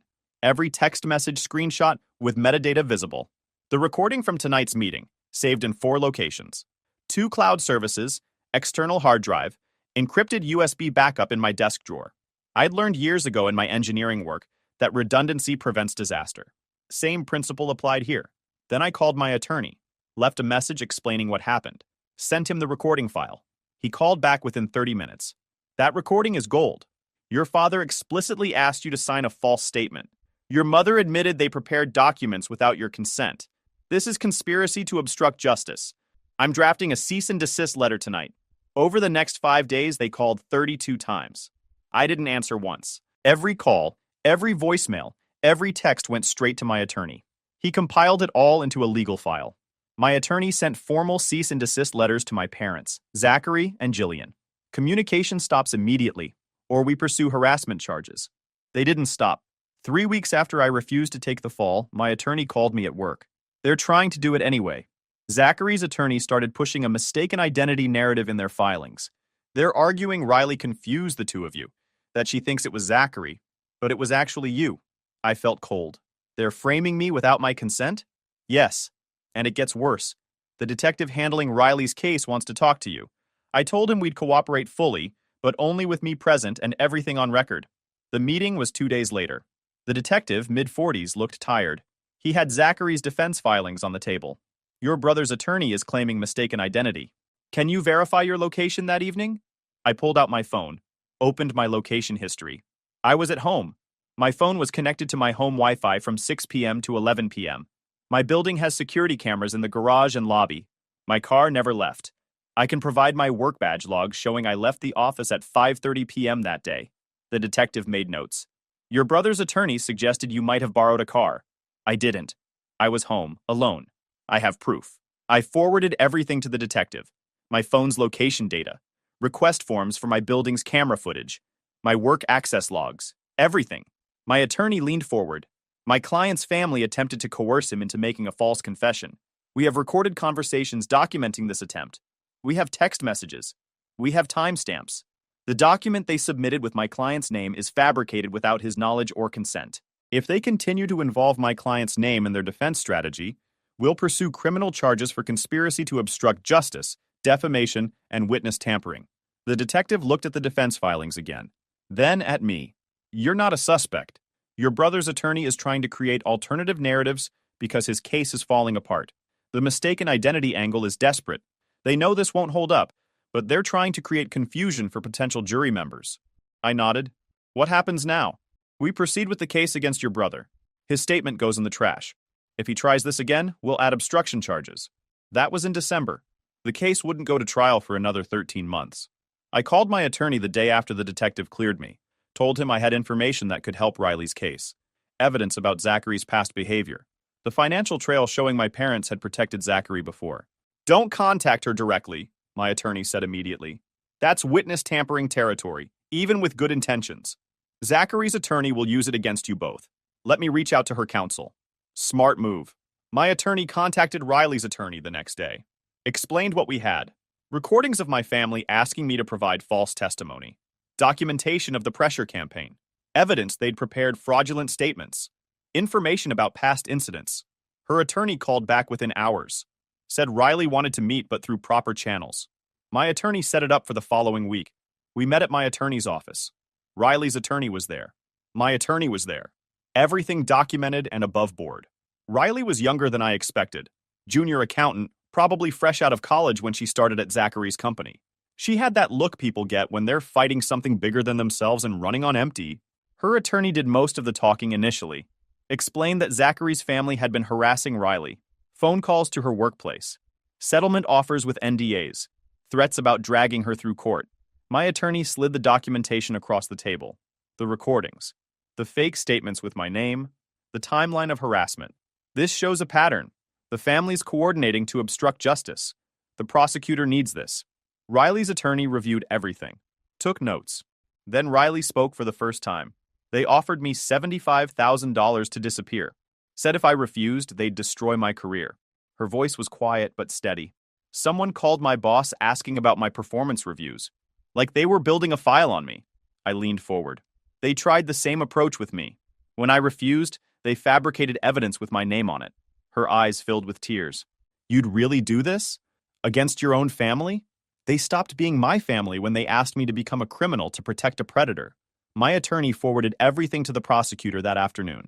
Riley's attorney got copies of everything. The case dragged out for over a year. Motions, depositions, continuances.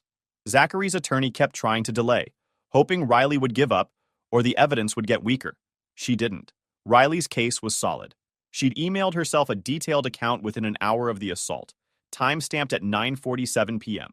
Her attorney subpoenaed Zachary's phone, and a forensic data recovery service pulled text messages Zachary thought he'd permanently erased. 17 messages he'd sent her that night, going from, "I'm sorry if I misread things," to, "If you tell anyone about this, you'll regret it." The company's HR files showed 3 other complaints about Zachary over 5 years. Women reporting inappropriate comments, unwanted touching, boundary violations, all documented but never acted on because Zachary was a top performer. Testimony from others helped establish a pattern. The jury took 4 hours to convict on sexual assault and unlawful restraint. Zachary got 3 years in state prison. 3 years plus probation, registration, mandatory counseling. Jillian had already filed for divorce halfway through the trial and moved the kids to her parents' place in another state. My parents showed up at my workplace after the sentencing, caused a scene in the parking lot. Security escorted them out while my mom screamed that I'd destroyed the family, that Zachary's kids would grow up fatherless because of me. I watched them get removed without saying a word. After the sentencing, my parents sent one email. Long, bitter. How I'd destroyed the family.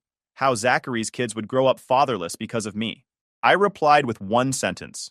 I didn't destroy this family. You did when you asked me to take the fall for a crime I didn't commit. Then I blocked them. 6 months passed. My parents were 3 months behind on that second mortgage. With Zachary in prison, they were struggling. My dad came out of retirement, got a part-time job at a hardware store. My mom picked up retail shifts. Both in their late 60s, working to stay afloat. I could have helped. I had the money, but I made a different choice. I reached out to a financial attorney, explained the situation. The bank holding their mortgage was preparing to start foreclosure proceedings. My attorney worked with a mortgage broker. Banks sell distressed mortgages all the time to private investors. The process is straightforward if you know the right people. My attorney knew the right people. Here's how it worked.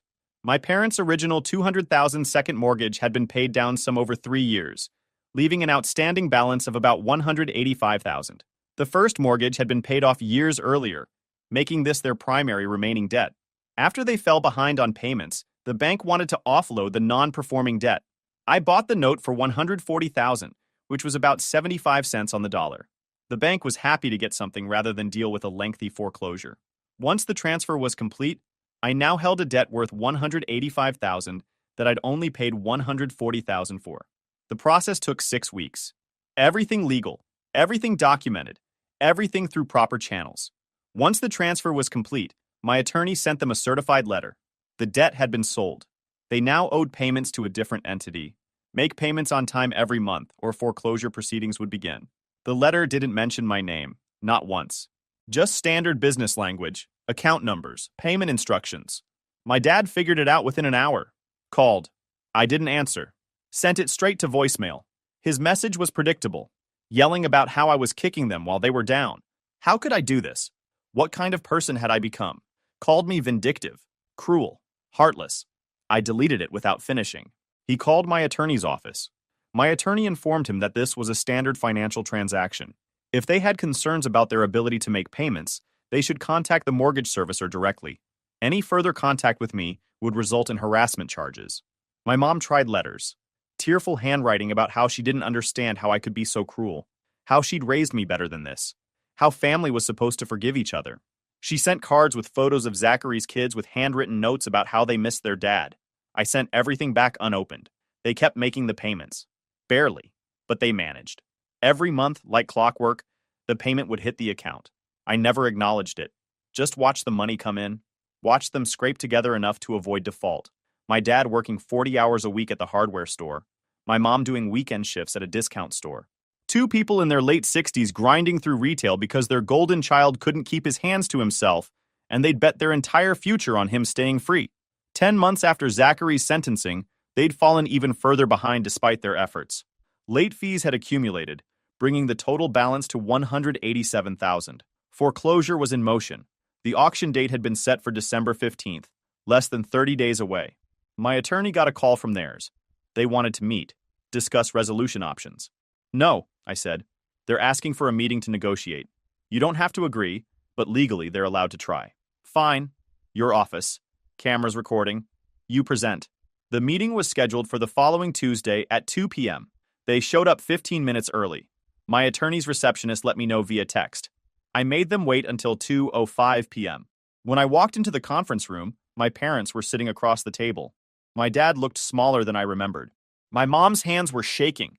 Their attorney was young, probably fresh out of law school. Cheap suit that didn't quite fit. Nervous energy coming off him in waves.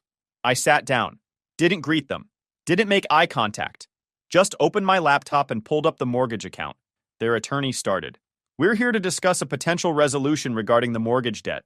My clients are requesting a modification of payment terms due to financial hardship. My attorney slid a folder across the table. The account is significantly delinquent. Current balance with accumulated late fees is $187,000. The auction is December 15th, 26 days from now. My dad cleared his throat. We just need more time. A payment plan we can manage. I looked at him for the first time. You've had time. My mom's voice cracked. We're doing the best we can. We just need a little flexibility. I didn't respond. Their attorney tried again. Perhaps a reduced payment plan. My clients are willing to commit to consistent payments if terms are adjusted. My attorney looked at me. I shook my head once. My client is not interested in modifying terms. If the full delinquent balance is paid by December 10th, foreclosure stops. Otherwise, the auction proceeds. My dad's face hardened. This is because of Zachary. You're punishing us for trying to protect our son. I leaned forward. You're being foreclosed on because you defaulted on your mortgage. That's how mortgages work. My dad's composure cracked. You're doing this because you're alone, because you've got nothing. So you want everyone else to have nothing too. I closed my laptop, looked at my attorney. Are we done? My mom started crying. Real tears this time. Please. We're sorry about everything. We made mistakes. We were scared and desperate. But we're your parents. This house is all we have left. Are we done? I repeated. Wait, their attorney said. My clients prepared an apology statement. They're willing to sign it, have it notarized, admitting they were wrong? No. My mom reached across the table. I pulled my hands back. My dad tried one last angle. Voice flat. Zachary gets out in about 2 years. Once he's working again, we can pay you back. Structured payment plan, whatever amount you want. I stood up. The foreclosure stands. You have until December 10th to pay $187,000. Otherwise, you're out. My mom's voice cracked. We have nowhere else to go. We'll lose everything. I stopped, turned around, looked at her directly. He has dependents. You don't. Remember? Then I left. December 10th came and went. No payment. December 15th, the house went to auction. Sold for $165,000. My $140,000 investment came back whole. My parents had 60 days to vacate. They moved into a one-bedroom rental across town. Both kept working retail. Zachary wrote me letters from prison. Long ones about being sorry, about mistakes, about trying to be better. I threw them away without reading them. Watched them go into the shredder at work. Jillian reached out through a mutual friend a few months later. Wanted to apologize for begging me to take the fall. She'd been scared and desperate. I didn't respond. The kids were doing okay from what I heard. Jillian got a job in her hometown, moved in with her parents. The kids were in public school, seeing counselors. She'd started dating someone new, moving on. My parents became outcasts. Everyone knew what Zachary had done. Everyone knew they'd tried to cover it up. Friends stopped calling. Neighbors avoided them. No more church functions or events. I saw my mom at the grocery store several months later. She looked worn down, tired in a way that wasn't just physical. She froze when she saw me, just stood there staring. I nodded once, walked past like she was a stranger. She didn't follow. Zachary gets out in about 2 years. I've already decided what happens if he contacts me. Nothing. No response, no acknowledgement, no conversation. Recently, his lawyer called. Said Zachary wanted to meet when he gets out. Talk things through. Rebuild our relationship. Found religion in prison, apparently. Wanted to make amends. I told the lawyer Zachary can do whatever he wants with his life, but it won't involve me. Wasn't about guts. Was about self-respect. Zachary keeps serving his time. My parents keep working retail. Jillian keeps building her new life. And I keep moving forward. If you enjoyed this video, please hit that subscribe button. It really helps the channel and help us bring you more and better stories. Thanks. When I refused to let my golden child brother move into my apartment, my dad cornered me in my work parking lot and beat me. You will do as I say, or you're dead to the family. So I pressed charges and watched the whole family go nuclear. Hey, Reddit. So my dad physically assaulted me in my work parking lot because I wouldn't let my deadbeat brother crash at my place. Then I pressed charges and watched my entire family lose their minds. Buckle up because this story goes places. I'm 28 male, and I finally escaped my toxic family 3 years ago. My younger brother Nathan, 25 male, is the golden child who's never been held accountable for anything in his entire life. I'm talking next-level favoritism that would make a behavioral psychologist write an entire dissertation. Growing up, I was the family workhorse. Started working at 15 busing tables at a local diner, saved every penny, maintained good grades because that's what responsible people do. Meanwhile, Nathan spent his teenage years gaming until 4 a.m. and treating our mom like a personal maid service. His dirty laundry would pile up in his room until it literally started growing things, and mom would still go in there and clean it all up while telling me I needed to be more understanding of his creative personality. The favoritism started early and never let up. When I was 12 and Nathan was 9, we both wanted bikes for our birthdays. I got a used one from a garage sale. Nathan got a brand new mountain bike from a sporting goods store that cost $400. When I pointed out the difference, my mom said I should be grateful I got anything at all. High school was when it really ramped up. I got my first job at 15 because I wanted money for things like going to movies or buying my own clothes. Nathan turned 15, and my dad actually talked him out of getting a job, saying he should enjoy being young. I had a midnight curfew through high school. Didn't matter if it was a weekend or a school night. Midnight was the cutoff. Break it by 20 minutes? Grounded for 2 weeks. Nathan? No curfew whatsoever. He'd roll in at 3 a.m. on a Tuesday, and nobody said a word. When I was 16, I saved up $800 to buy a used Honda Civic, paid for it myself, paid for my own insurance. Nathan turned 16, and my parents bought him a 2-year-old Nissan Altima as a birthday gift. When I asked why I had to buy my own car but Nathan got one handed to him, My dad said, "You were already saving money for one anyway, so it worked out for everyone." The academic double standards were worse. I got grounded for a week for getting a B+ in chemistry. My dad gave me this lecture about not living up to my potential. Nathan failed 3 classes his senior year. 3. My parents hired him a private tutor at $50 an hour twice a week and blamed his teachers for not engaging him properly. When I was 19 and working full-time while taking community college classes, my parents started charging me $600 monthly rent. Their reasoning? I was an adult now and needed to learn responsibility. Cool, fine, makes sense. Except Nathan turned 19 2 years later and continued living completely rent-free. When I brought this up, my dad hit me with, "Every kid is different, and Nathan isn't ready for that kind of pressure yet."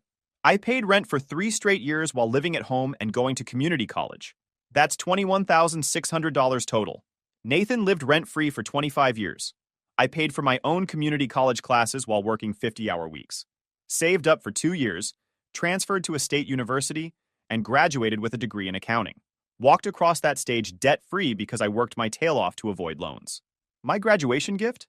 A $75 Amazon gift card and dinner at a chain restaurant where my dad spent the whole meal on his phone. My graduation day was actually pretty depressing.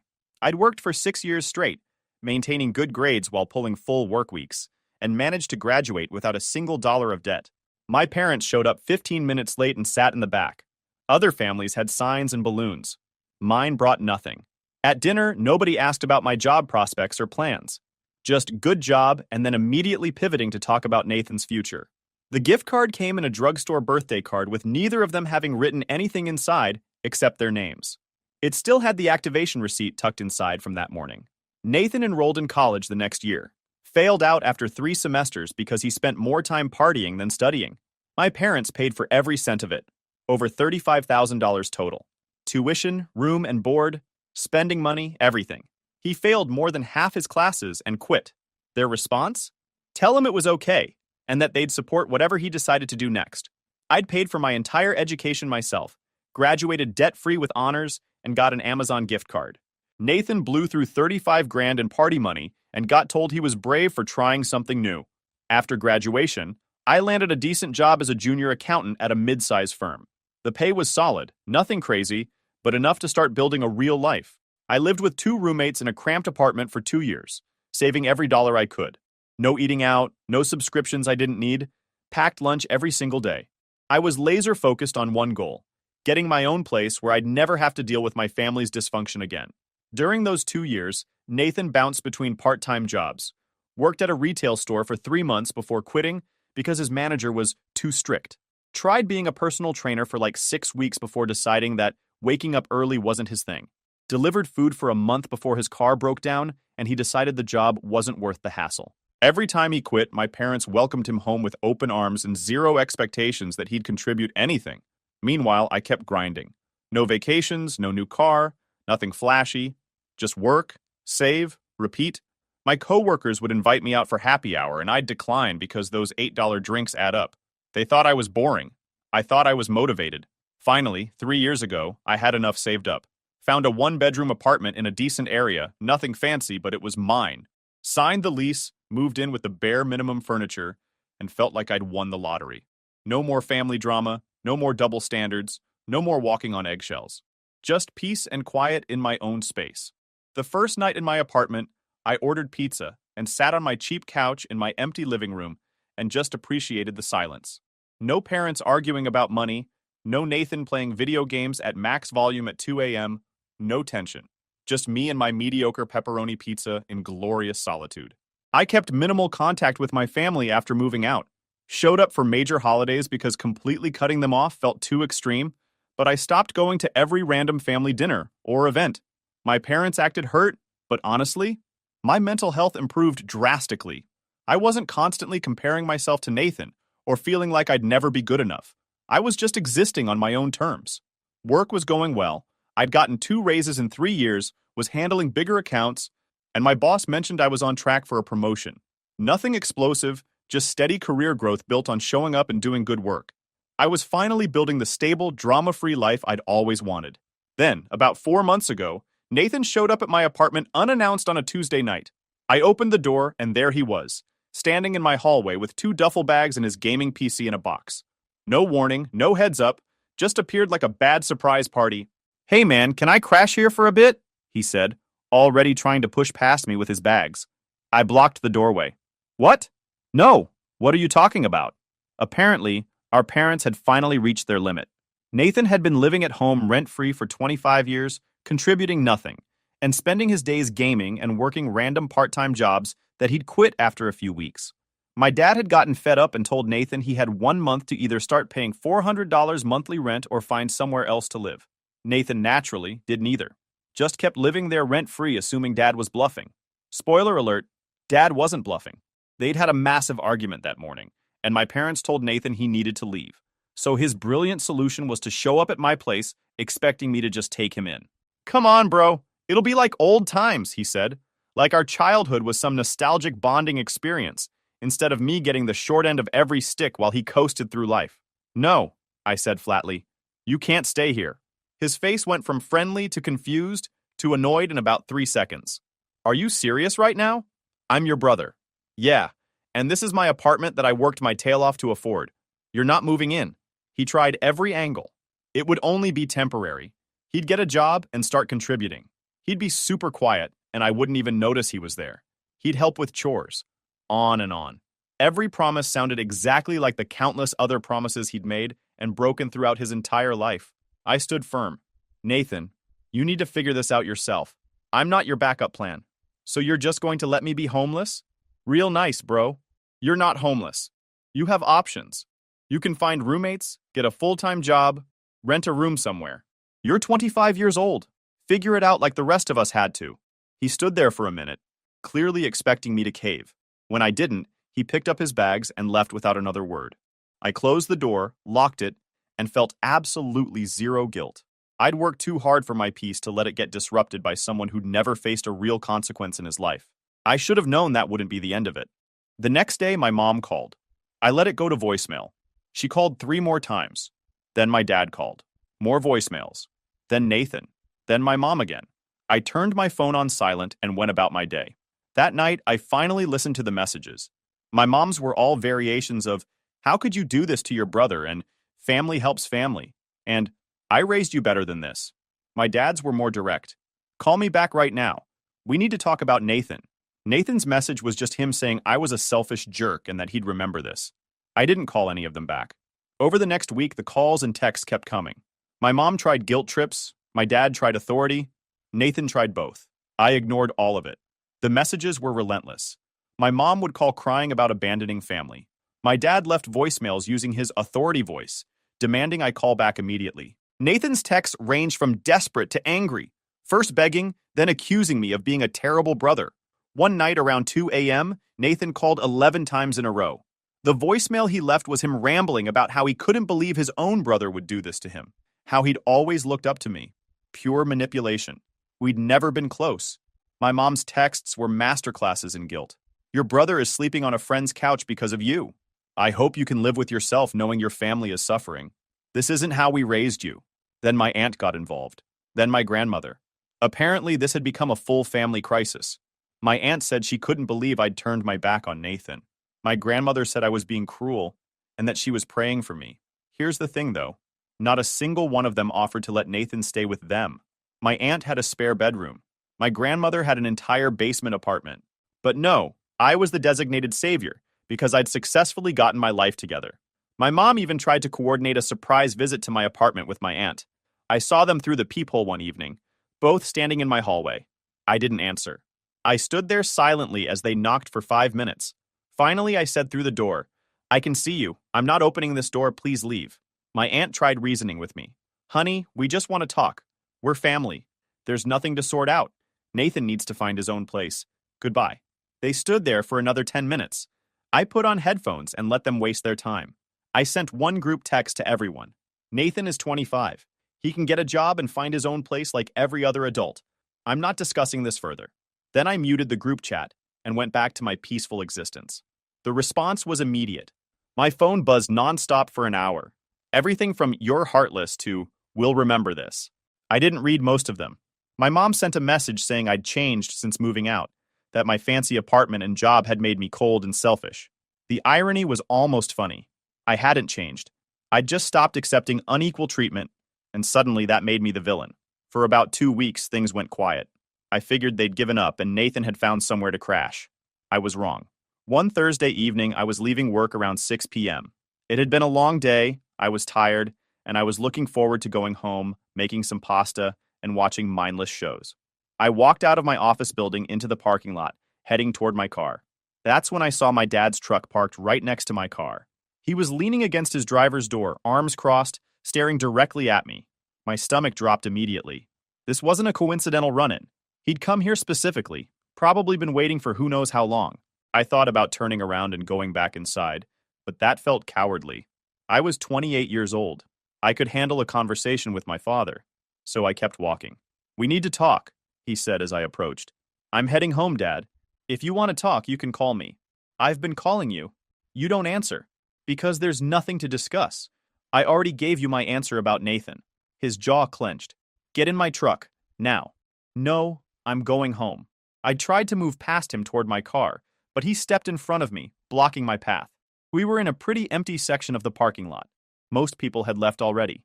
There were a few cars scattered around, but no one nearby. "You're going to listen to me," he said, his voice dropping low. "Nathan is your brother.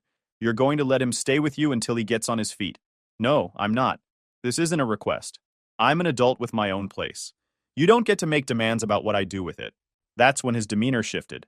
The frustrated dad act dropped, and something harder took its place. "You think you're so much better than the rest of us, don't you? Got your fancy apartment, your accounting job, acting like you're too good to help family? This isn't about being better than anyone. This is about boundaries." "Boundaries," he repeated, almost laughing. "You want to talk about boundaries? How about the boundary of not abandoning your brother when he needs help?" "He doesn't need help. He needs consequences." "There's a difference." "Wrong thing to say." I saw it in his eyes the second the words left my mouth. "You ungrateful piece of work," he said, stepping closer. "After everything we did for you growing up, fed you, housed you, paid for your school, I paid for my own school. And you charged me rent while letting Nathan live free. Because Nathan needed support. You were always fine on your own. So I get punished for being responsible? You're not being punished, you're being asked to help family. But apparently you're too selfish to understand that." "I'm done with this conversation," I said, trying to step around him again. He grabbed my arm. Hard. "We're not done. Let go of me. Not until you agree to help your brother." I pulled my arm away, and he grabbed my shirt instead, yanking me back. "Dad, let go. You will do as I say, or you're dead to this family. Do you understand me?" Before I could respond, he shoved me backward. I stumbled but caught myself. This wasn't happening. This couldn't actually be happening. My own father, in my work parking lot, getting physical with me because I wouldn't let his favorite son crash at my apartment. "You've got until tomorrow to call Nathan and tell him he can move in," Dad said. "Otherwise, don't bother showing up to any family events ever again. You won't be welcome." "Fine by me," I said, my voice shaking but steady. "If that's how it is, then we're done." That's when he hit me. I didn't even see it coming. He threw a punch that caught me right in the side of my face, near my ear. The impact knocked me sideways, and I went down hard on the asphalt. My glasses flew off and skidded under a nearby car. Pain exploded through my skull, and I tasted blood. I was on the ground, disoriented, and he was standing over me, breathing hard. "Get up." I didn't move. Couldn't really. My head was ringing, and I was trying to process that my father had just punched me in a parking lot like some bar fight. I said, "Get up." He reached down and grabbed my collar, hauling me partway up before shoving me back down. My hand scraped against the rough parking lot surface. "You think you can disrespect this family? Disrespect me?" He kicked me in the ribs. Not hard enough to break anything, but hard enough that I felt it through my whole torso. I curled up instinctively, trying to protect myself. "You're going to help your brother," he said, standing over me. "Because that's what family does. And if you don't, then you're not part of this family anymore. Got it?" I didn't say anything. I was still on the ground, everything hurt, and I was running through my options. Fighting back would just escalate things. Trying to run would be pointless. So I just stayed down. After a few seconds, he seemed to realize what he'd done. His posture changed, got less aggressive. "Look, Nathan needs this. He's your brother. Stop being stubborn and just do the right thing." Then he walked back to his truck, got in, and drove away. Left me lying in the parking lot bleeding. I stayed there for a minute, maybe two, just breathing and taking inventory. My face hurt where he'd punched me. My ribs ached from the kick. My hands were scraped up from the asphalt, but nothing felt broken. I was just bruised and bleeding and absolutely furious. Slowly, I got to my feet, found my glasses, thankfully not broken, and put them back on. Checked my reflection in my car window. I had a cut on my cheek that was bleeding pretty good, and I could already feel swelling starting along my jaw. My work shirt was torn at the collar and had bloodstains on it.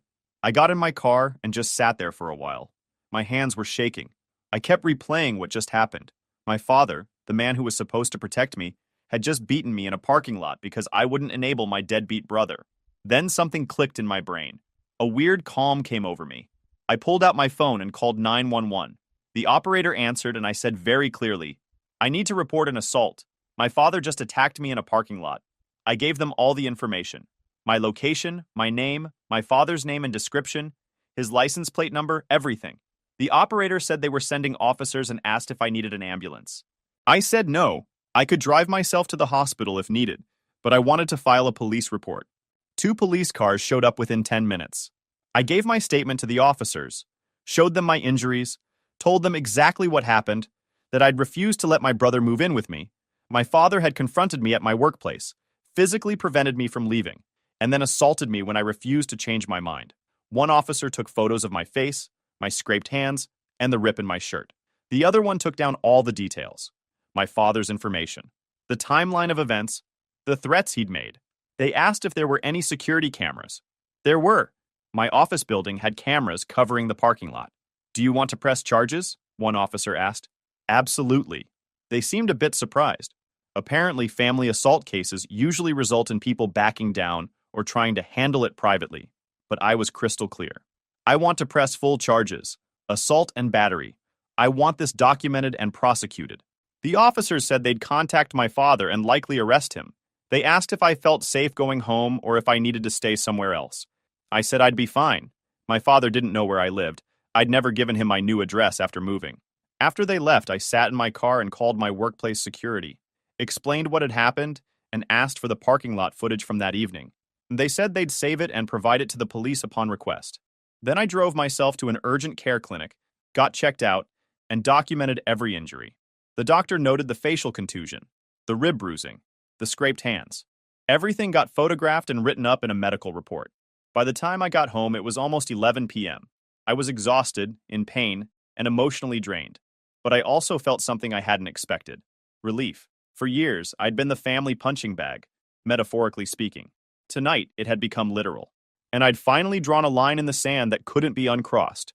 I texted my boss explaining I'd been in an incident and would need the next day off. He immediately called me, concerned. I gave him the basic story. Family dispute that got physical, police were involved, I had medical documentation. He told me to take whatever time I needed and that HR would be looped in since it happened in the company parking lot. Then I silenced my phone and went to bed. The next morning, I woke up to 47 missed calls and probably 100 plus text messages. I didn't read any of them. I made coffee, took some pain medication, and waited. The messages ranged from disbelief to fury. My mom had left 6 voicemails, each one more hysterical than the last. The first one was confused. "Why are the police here? What did you tell them? Call me right now." By the 6th one, she was screaming into the phone about how I was destroying our family and that I'd better fix this immediately. Nathan's messages were predictably self-centered. "Dude, what the heck? Dad's getting arrested because you can't take a joke?" And, "Way to overreact, bro. Now everyone's mad at me because of your drama."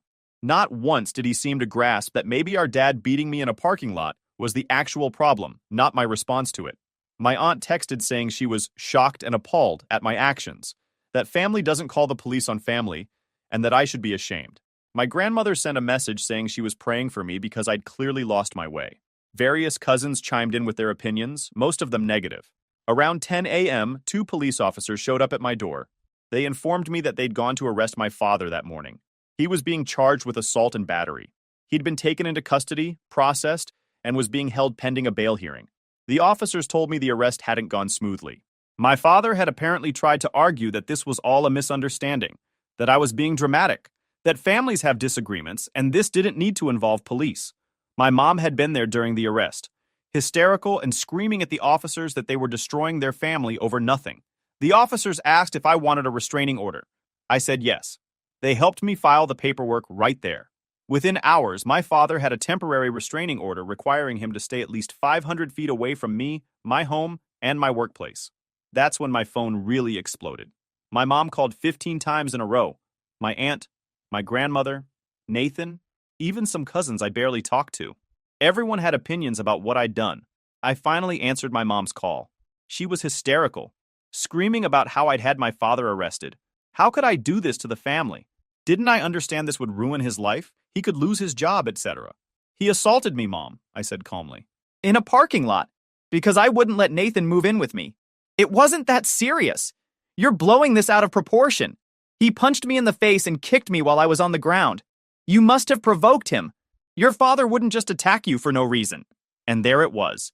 Even with me beaten and bloodied, I was still somehow at fault in her eyes. Her golden child system couldn't allow for the possibility that maybe, just maybe, Dad had screwed up. I have medical records, police reports, and security camera footage. This isn't up for debate. If you testify against him, if you go through with this, you're not my son anymore. Do you hear me? You will be dead to this family. Okay, I said, and hung up. She called back immediately. I blocked her number. Then I blocked my dad's number, Nathan's number, and my aunt's number. Anyone who had anything to say about my decision got blocked. Within an hour, I'd cut off about 15 family members. The peace was immediate and glorious. Over the next few days, I learned through some cousins who hadn't harassed me that my family was having a complete meltdown. My father had been released on bail, but was facing criminal charges. The restraining order meant he couldn't come to family gatherings if I was there. My mom was telling everyone I'd destroyed the family over nothing. Nathan was living with my aunt now, and apparently complaining about her rules. She was making him pay $300 monthly rent and help with chores. My grandmother tried to organize some kind of intervention. She called my work phone, which I'd forgotten to block, and left a message about how disappointed she was in me, how I was tearing the family apart, and how I needed to drop the charges immediately and let bygones be bygones. She actually said that. Let bygones be bygones. Like my father's fists hitting my face were just some minor social faux pas that we should all forget about. I saved that voicemail, added it to my documentation file. Because here's what my family didn't understand. This wasn't about Nathan's housing situation anymore. This was about the fact that my father had physically assaulted me for setting a boundary. If I dropped the charges and let this slide, the message would be clear. They could do whatever they wanted to me, and I'd just take it. My extended family started picking sides. Some relatives I barely knew started posting vague social media updates about fake family members and people who turn their backs when things get hard. I didn't respond to any of it, didn't engage, just let them be mad in their own spaces. A few cousins reached out privately with support. One sent me a long message about how she dealt with similar favoritism growing up with her siblings and how proud she was of me for standing my ground. Another cousin said he'd always thought my parents treated Nathan differently and that he wasn't surprised this had finally blown up. Their support helped, but it didn't change my resolve. I was doing this regardless of who supported me or didn't. The legal process moved forward. My father got a lawyer who tried to paint this as a family dispute that had gotten out of hand. My lawyer presented the parking lot security footage, the medical reports, my statement, and the testimony of a coworker who'd seen part of the incident through an office window. My family ramped up their harassment campaign. Since I'd blocked most of them, they got creative. My mom mailed an 8-page handwritten letter to my apartment detailing all the ways I was destroying our family. Not once did she mention that maybe my father shouldn't have beaten me. My aunt somehow got my workplace number and called asking to speak with me. When the receptionist said I wasn't available, she launched into a speech about how I'd done something terrible. HR had to send out a memo about not giving out employee information. One cousin even showed up at my office building lobby. I kept walking to the elevator while she followed me talking about family loyalty. Building security escorted her out. The footage was damning. Crystal clear video of my father grabbing me, shoving me, punching me, kicking me while I was down. His lawyer tried to argue about provocation, but the prosecutor shut that down fast. There's no legal justification for beating your adult son in a parking lot. About 3 weeks later, my father's lawyer offered a plea deal. If I dropped the charges, my father would plead to a lesser charge, do community service, and maintain the restraining order for 1 year. I rejected it immediately. He can plead guilty to assault and battery, or we go to trial. Those are the options. My family lost it when they heard I'd refused the deal. My mom left a message with my lawyer's office begging me to reconsider. My grandmother sent me a registered letter filled with biblical quotes about forgiveness. My aunt showed up at my apartment again with Nathan. I watched through my peephole as they stood there for 20 minutes. I called building security and had them both removed. With each person who tried to defend what my father did or minimize it, my resolve only got stronger. It wasn't that bad, and family forgives just confirmed I was doing the right thing. The case went to trial. Pretty straightforward. The prosecutor presented evidence. My father's lawyer did their best with an unwinnable case. The jury deliberated for less than 3 hours. The trial lasted 2 days. The parking lot footage was played for the jury. Several jurors physically reacted when my father punched me and I went down. One woman gasped. The video showed everything clearly. My testimony took most of day 2. I kept my voice steady and factual. Just a clear recounting of what happened. My father's lawyer tried to trip me up during cross-examination with questions about my relationship with my brother and whether I resented my parents. I answered each question calmly. Guilty on all counts. My father was sentenced to 6 months in county jail with the possibility of work release, plus 2 years probation, anger management classes, and the restraining order was extended to 5 years. He'd also have an assault conviction on his record permanently. The day of sentencing, I wasn't allowed in the courtroom because of the restraining order, but my lawyer called me right after with the verdict.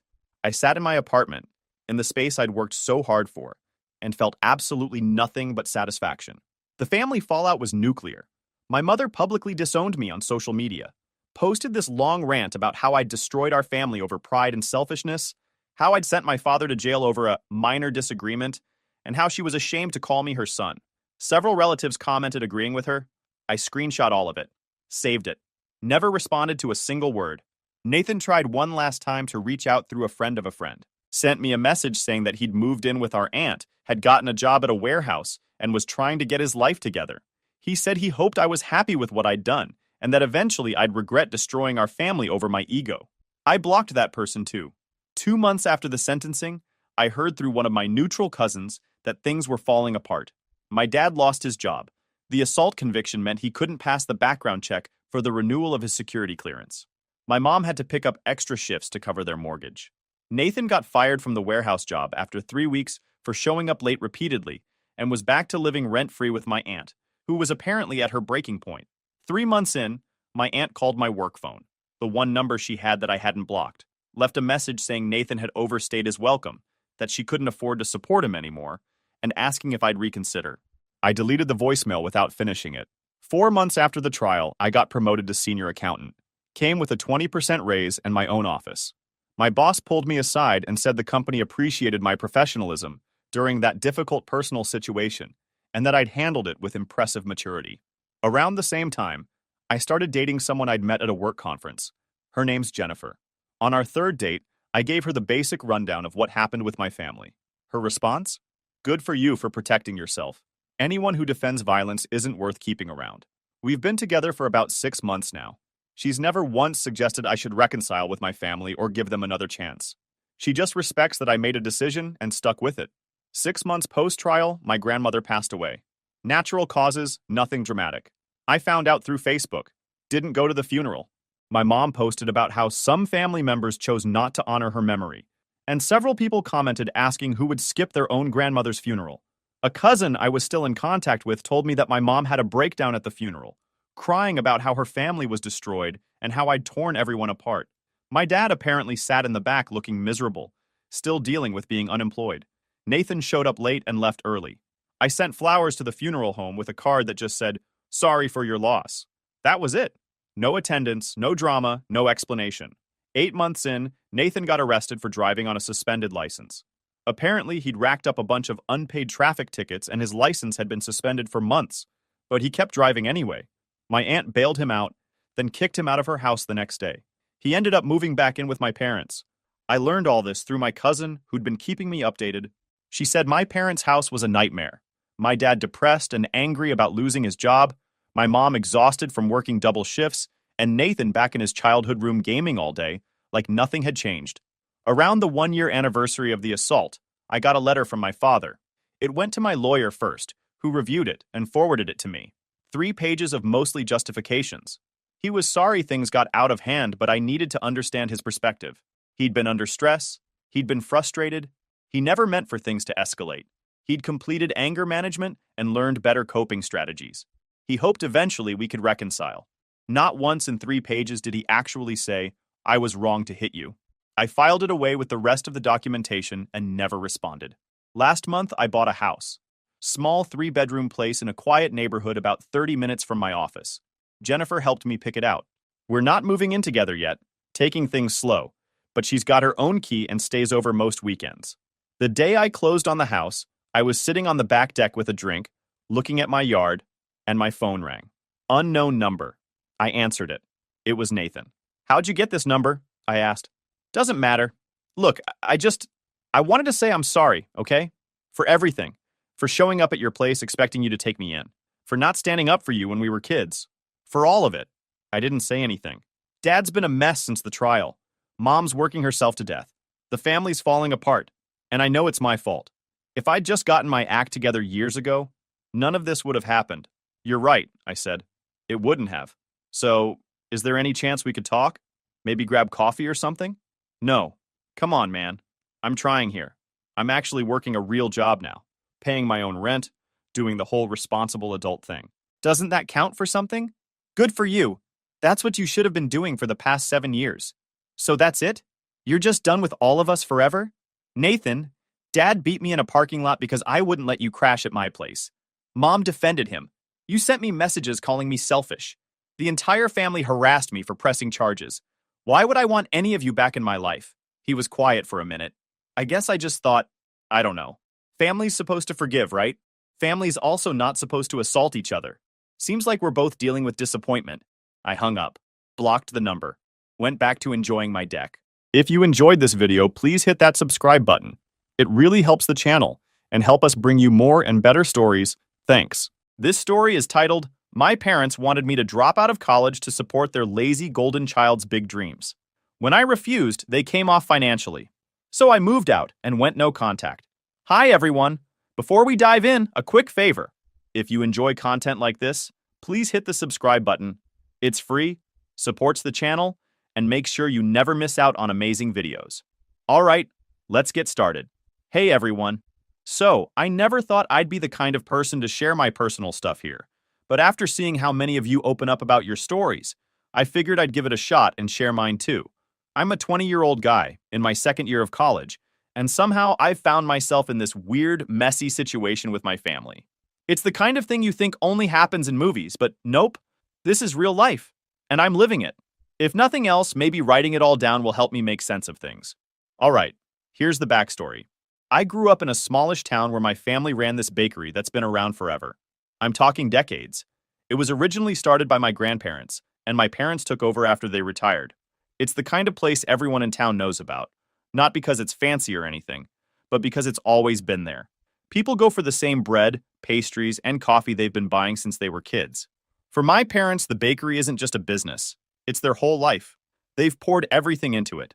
Late nights, early mornings, holidays, it doesn't matter. My mom would always say, "This bakery is the heart of our family," and my dad would go on about how it was our legacy. As a kid, I helped out here and there, mostly because I had to. I'd sweep floors, refill the pastry case, or bag up orders. Nothing too serious, but it was enough to give me an idea of how much work goes into running a place like that.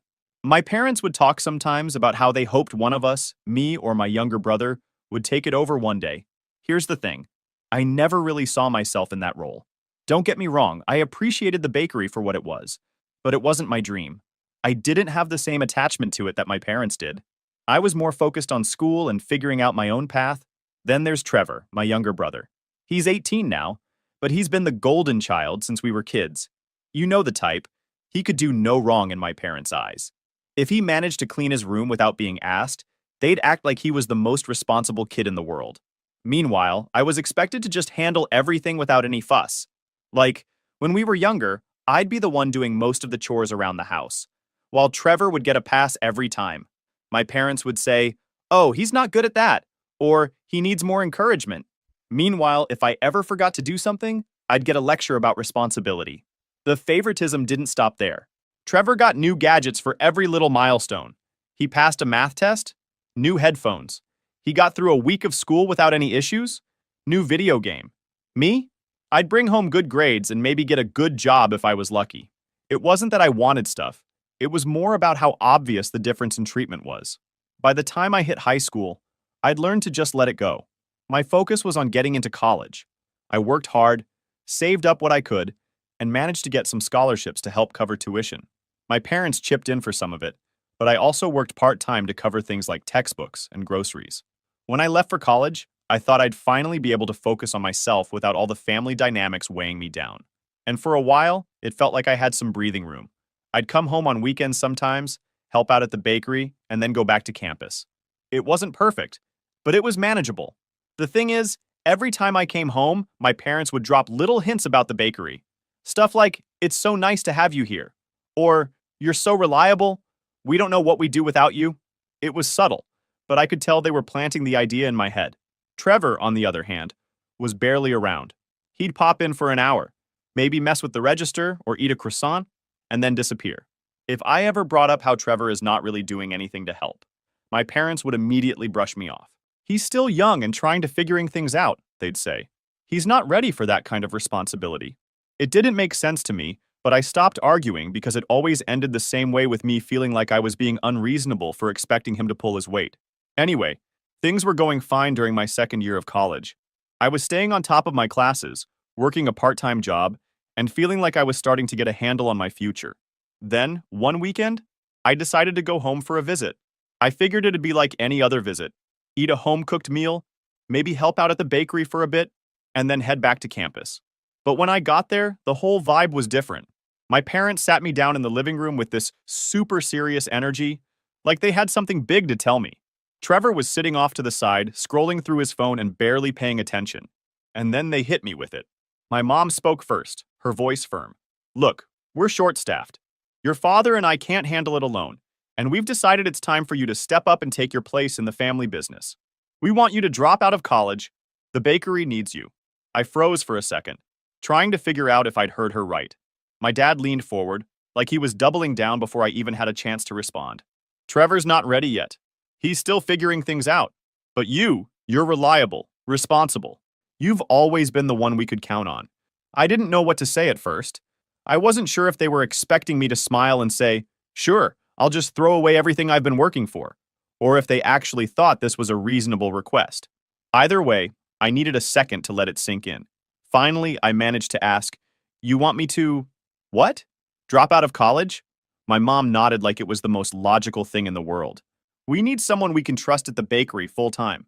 We can't keep running it on our own, and hiring help isn't an option right now. You could go back to school later, maybe in a few years, when things are more stable." I looked at Trevor, who was sitting there with his headphones half on, scrolling through his phone. He hadn't even looked up. "And what about him?" I asked, trying to keep my voice steady. "Why can't he help?" My dad jumped in before my mom could answer. "Trevor will help, eventually, but he's still young. He hasn't figured out yet what he wants to do." I couldn't believe what I was hearing. "He's only 2 years younger than me," I pointed out. "Why does he get time to figure things out, but I don't? Why do I have to give up everything while he just hangs out?" Trevor finally looked up, smirking like this whole thing was some kind of joke. "I'm not really cut out for the bakery life," he said casually. "I've got bigger plans." I turned back to my parents, waiting for them to say something. Anything that made sense. Instead, my mom gave me this look, like she was disappointed I wasn't immediately on board. "You know how much the bakery means to this family," she said. "We've sacrificed so much to keep it running and provide for you. It's time for you to give back." "Give back?" I repeated, my voice rising a little. "I've been working hard to build a future for myself. I've been paying for part of my own tuition, working part-time, keeping my grades up, and now you want me to just throw it all away because Trevor isn't ready? How is that fair?" My dad's face darkened. "This isn't about fairness," he said sharply. "It's about family. The bakery is our legacy. Without it, we have nothing." I felt my stomach twist. "Then hire someone," I said, trying to keep calm. "You don't need me to do this. There are plenty of people who'd love a job." My mom shook her head. "We can't afford to hire anyone right now. Things are tight. But if you come back and help, we can turn things around. We're not asking you to do this forever, just until we're back on our feet." I felt a surge of disbelief. "So you expect me to drop out of college and work for you without even getting paid? How does that make any sense?" I asked, my voice rising slightly. My dad's face flushed with anger. "You're so selfish," he snapped. "We've done everything for you. Paid for your education, put food on the table, gave you a roof over your head, and now, when we need you, you're turning your back on us? You think the world owes you something just because you're in college?" That's when it hit me. They'd already made up their minds. This wasn't a discussion. It was an ultimatum. They weren't looking for my input. They were just waiting for me to fall in line. "I'm sorry," I said, my voice trembling as I fought to steady it. "But I'm not dropping out of college. I've worked too hard to get here. I'm not giving that up." My dad's expression hardened. "If you don't want to be part of this family, that's your choice," he said coldly. "But if you walk away now, we're done supporting you. Do not expect from us the tuition. No more rent and no more anything. You're on your own." They knew I couldn't easily pay the rest of my college fees on my own. But I swallowed my fear. This was too big a demand to roll over and comply. I looked at my mom, hoping for some kind of reassurance. Some sign that she didn't agree with him. But she just nodded. She looked disappointed. "We sacrifices so much for your education already," she said. "This is the least you could do in return." Trevor, of course, couldn't resist throwing in his 2 cents. "Guess you're not as reliable as they thought," he said with a smirk. I ignored him. My hands were clenched into fists, and I could feel this knot in my chest that wouldn't go away. But I wasn't going to back down. "I'm not dropping out," I said again, this time more firmly. The room went quiet. My dad's face was like stone, and my mom looked like she might cry. Trevor just leaned back in his chair, looking smug. Finally, my dad stood up, his voice low and steady. "If you leave this house without agreeing to help, don't bother coming back," he said. I stared at him for a moment, trying to process what he'd just said. I stood up too. "Fine," I managed to say, voice trembling. With those words hanging in the air, I just walked out of the house. I didn't even bother saying goodbye. My dad's cold glare followed me all the way to the door, and my mom didn't say another word. I think part of me was waiting for her to call me back, to say they didn't mean it, but she didn't. The second I stepped outside, it felt like the weight of the whole conversation hit me. My heart was racing, and my hands were shaking. I didn't really know where to go or what to do. All I knew was that I couldn't stay there, not after everything they'd just said. I ended up driving to my friend Marcus's apartment. We'd been close since high school, and he was the kind of guy you could count on when things went sideways. When I showed up at his door, he took one look at me and immediately knew something was wrong. He opened the door and stepped aside. He looked concerned about me. I walked in, dropping my bag by the couch, feeling the weight of exhaustion settle over me. Without needing much explanation, he immediately offered his support, telling me I could stay as long as I needed. His reassurance a small but much-needed relief in that moment. That night, I barely slept. My mind was racing with questions and worries. How was I going to pay for school without my parents' help? What about rent? Groceries? And what about my stuff? Most of my things were still back at the house. I couldn't just leave everything behind. The next morning, I decided I had to go back. I wasn't planning on staying long, just enough time to grab my essentials. Marcus offered to come with me, but I told him I'd be fine. I didn't want to drag him into the mess. When I pulled into the driveway, my stomach was in knots. I felt I didn't belong to that house anymore. I walked in without knocking, because I wasn't in the mood to wait for anyone to let me in. My mom was in the kitchen, flipping through some paperwork. She looked up when she saw me, her expression a mix of surprise and disappointment. "Have you come to your senses?" she asked, setting the papers down. I ignored the question and said, "I'm just here to grab my stuff." Her face fell a little, but she didn't argue. "You know, we're only doing this because we care about you," she said. I didn't respond. I just headed to my room and started packing. As I stuffed clothes into a duffel bag, my dad appeared in the doorway. He leaned against the frame, watching me like he was waiting for me to crack. I kept packing. "I don't see how staying here and giving up everything I've worked for is the better option," I said without looking at him. "You think you're too good for this family now?" he shot back. "It's not about being too good," I said, zipping up the bag. "It's about not throwing away my future because Trevor doesn't want to help while he has nothing to do." At the mention of Trevor, my dad's expression darkened even more. "Your brother needs time," he said sharply. "He's not ready for this kind of responsibility." "And I am?" I asked, turning to face him. "You're willing to let me give up everything, but he gets a free pass? How is that fair?" He didn't have an answer for that. Instead, he just shook his head and walked away, muttering something under his breath. As I was about to leave, Trevor finally made an appearance. He was coming out of his room, earphones still dangling around his neck, and gave me one of his trademark smirks. "Leaving already?" he asked. I didn't answer. I was not in the mood for his nonsense. "Well, don't let the door hit you on the way out," he said, laughing. I turned to him, my frustration boiling over. "You know, this is your mess too. Maybe if you actually stepped up for once, none of this would be happening." He rolled his eyes. "Not my problem." I didn't have the energy to argue with him. I slung my bag over my shoulder and headed for the door. My mom was waiting in the hallway, tears in her eyes. "If you leave now, don't expect us to help you anymore," she said, her voice trembling. "Remember, no tuition, no rent, nothing. You'll be on your own." "I figured as much," I said, trying to keep my voice steady. With that, I walked out. The drive back to Marcus's place was quiet, but my brain wouldn't shut up. I kept replaying the whole mess with my parents, second-guessing every word I said. Sure, I knew I made the right call by standing my ground. There was no way I was throwing away everything I'd worked for. But, honestly, I was scared out of my mind. What if I couldn't keep up with rent or tuition? What if this whole thing backfired? The idea of being completely on my own for the first time felt way more real now, and it was terrifying. By the time I pulled into Marcus's driveway, I realized my hands were gripping the wheel like it was the only thing holding me together. For now, I just need a moment to breathe and figure out what comes next. I'll keep you guys updated. Update 1. Hey everyone, I thought I'd post an update since things have gotten even messier since the last time I shared.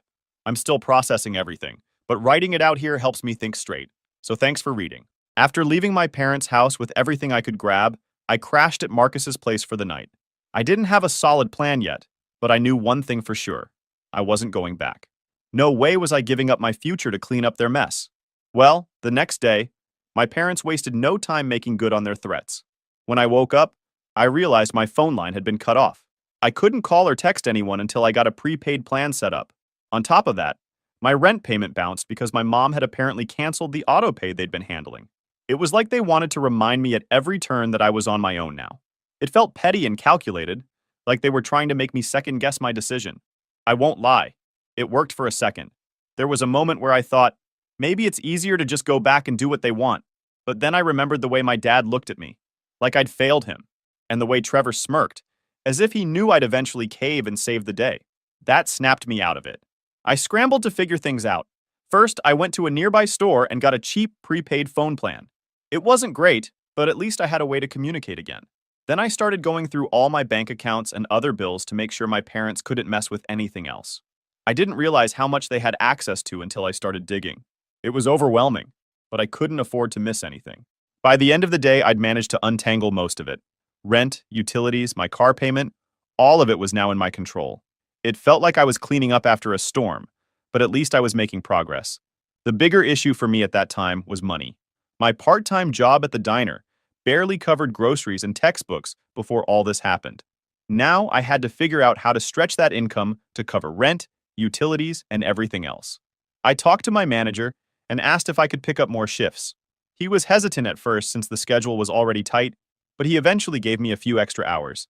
It wasn't much, but it was a start. Next, I went to the financial aid office at school.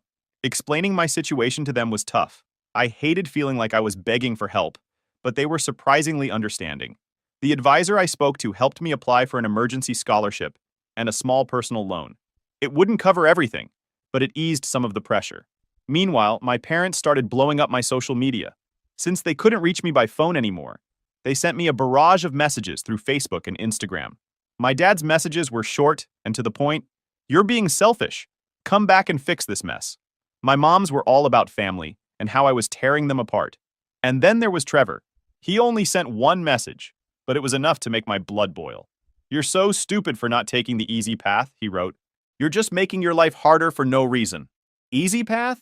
This guy had the nerve to call it easy when he hadn't done a single thing to help the bakery. He had no idea what it was like to juggle school, work, and now all these unexpected bills. He was sitting at home, doing nothing, while I was out here trying to keep my head above water. To make things worse, my parents started spreading their version of events to the extended family.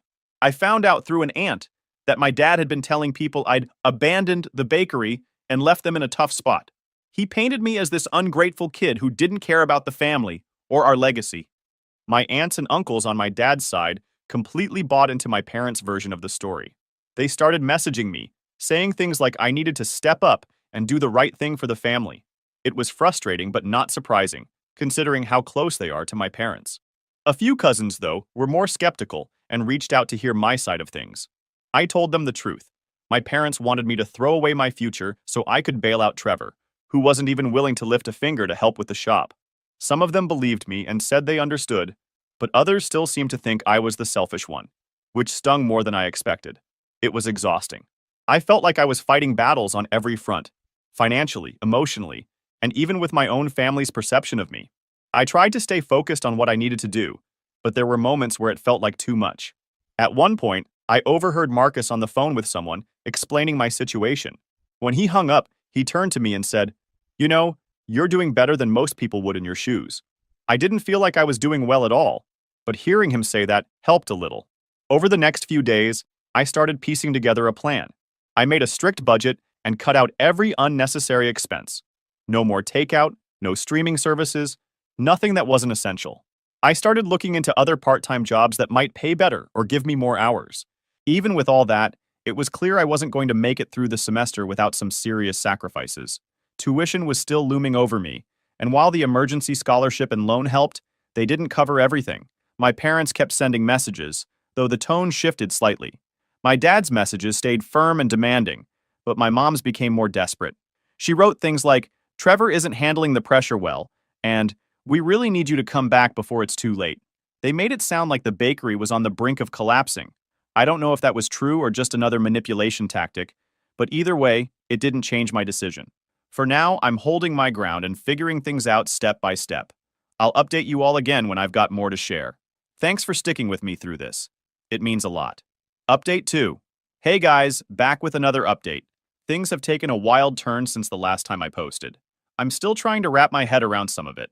So, picking up where I left off last time, I was scrambling to figure out how to stay afloat after my parents completely cut me off. So far, I'd managed to sort out my rent and switch to a prepaid phone plan, and I was juggling extra shifts at the diner while trying to keep up with classes. It was rough, but I was determined to make it work. But over the past few weeks, I've been hearing more about what's going on back at the bakery, and let's just say it's not looking good. From what I've gathered through friends and people in town, the bakery is on the verge of collapsing. Apparently, my parents are struggling to keep up with everything. The shelves aren't stocked like they used to be, and customers are noticing the decline in quality. One of my friends, Chloe, who drops by the bakery occasionally, told me that the vibe there has completely shifted. My parents seem stressed all the time, snapping at each other and at customers. She said it feels like they're barely holding things together. At first, I thought it was just the natural consequence of them losing an extra pair of hands. I mean, I did a lot when I helped out, so it made sense that they'd be struggling without me. But then I started hearing whispers about some bigger issues, financial problems, unpaid invoices, and even rumors that they might be in debt. It was hard to hear, honestly. Despite everything that's happened, I don't want to see the bakery fail. It's been a part of my life for as long as I can remember, and I know how much it means to my parents. But as more details started coming to light, I realized there was a lot more going on than I initially thought. Things got really messy. One day, Chloe mentioned seeing a notice posted on the bakery's door about a missed payment. She couldn't tell what it was for exactly, but it seemed serious. That got me curious, so I started digging around a little. I didn't want to ask my parents directly, no way was I opening that can of worms, but I did some snooping online and even asked a few mutual connections if they'd heard anything. Eventually, I stumbled across something that made my stomach drop. It turns out my parents had taken out a massive loan a while back, using the bakery as collateral. The loan itself wasn't entirely surprising. I mean, small businesses do that sometimes. But what caught my attention was why they did it. At first, I thought it was just to keep the bakery running. Maybe they needed extra funds to cover supplies or expand the business. But then I found out the real reason: Trevor. Apparently, my parents weren't just trying to save the bakery. They were trying to fund some big secret plan for him. From what I can piece together, Trevor had convinced them he had these big plans and brilliant business idea. He wanted to start his own high-end gaming cafe. I don't even know how they listened to him. He had no real experience or qualifications to back it up. He's just cobbled together buzzwords and flashy ideas from things he's seen online, assuming they'll make him rich. I found out about this when I came across some documents at Chloe's place. Long story short, she has a friend who used to work with my parents, and they shared some old paperwork that got left behind. One of the documents was a loan application that mentioned Trevor's name and outlined his vision for a new business. It gets worse. The loan wasn't just tied to the bakery, They had also mortgaged part of their home to secure the funds. They were banking everything on Trevor's so-called big plans. I couldn't believe it. They were willing to risk their entire livelihood to support his dream, even though he'd never shown any real responsibility or commitment to anything. Looking back, it all started to make sense. The pressure they were putting on me to quit school and help at the bakery wasn't just about preserving the family business, it was about covering for Trevor's failure. They needed me to step in and keep the bakery running while they funneled money and resources into his project.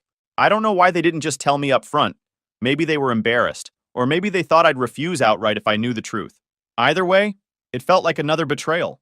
They were willing to throw my future under the bus to prop up Trevor, and they didn't even have the decency to be honest about it. The more I thought about it, the angrier I got. I've been busting my ass to make ends meet, all while they've been bending over backward to support Trevor's pipe dream. And where's Trevor in all this? Nowhere to be found.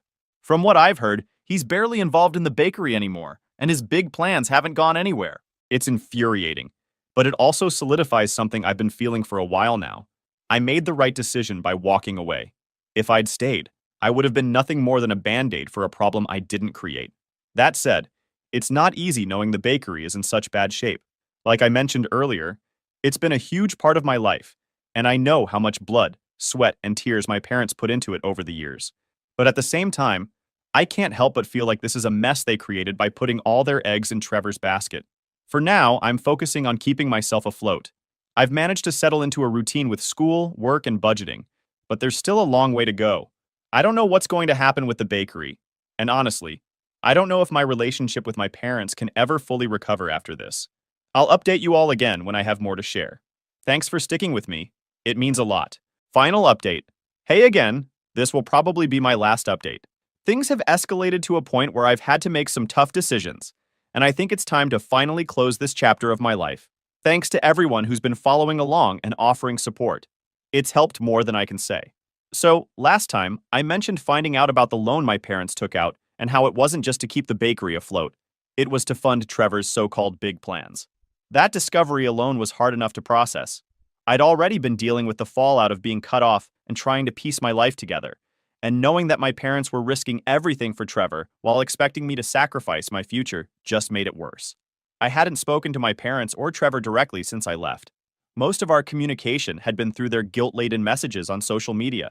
But out of nowhere, my mom called me last week. She used a number I didn't recognize, probably because I'd blocked her main one, and I almost didn't answer. I wish I hadn't.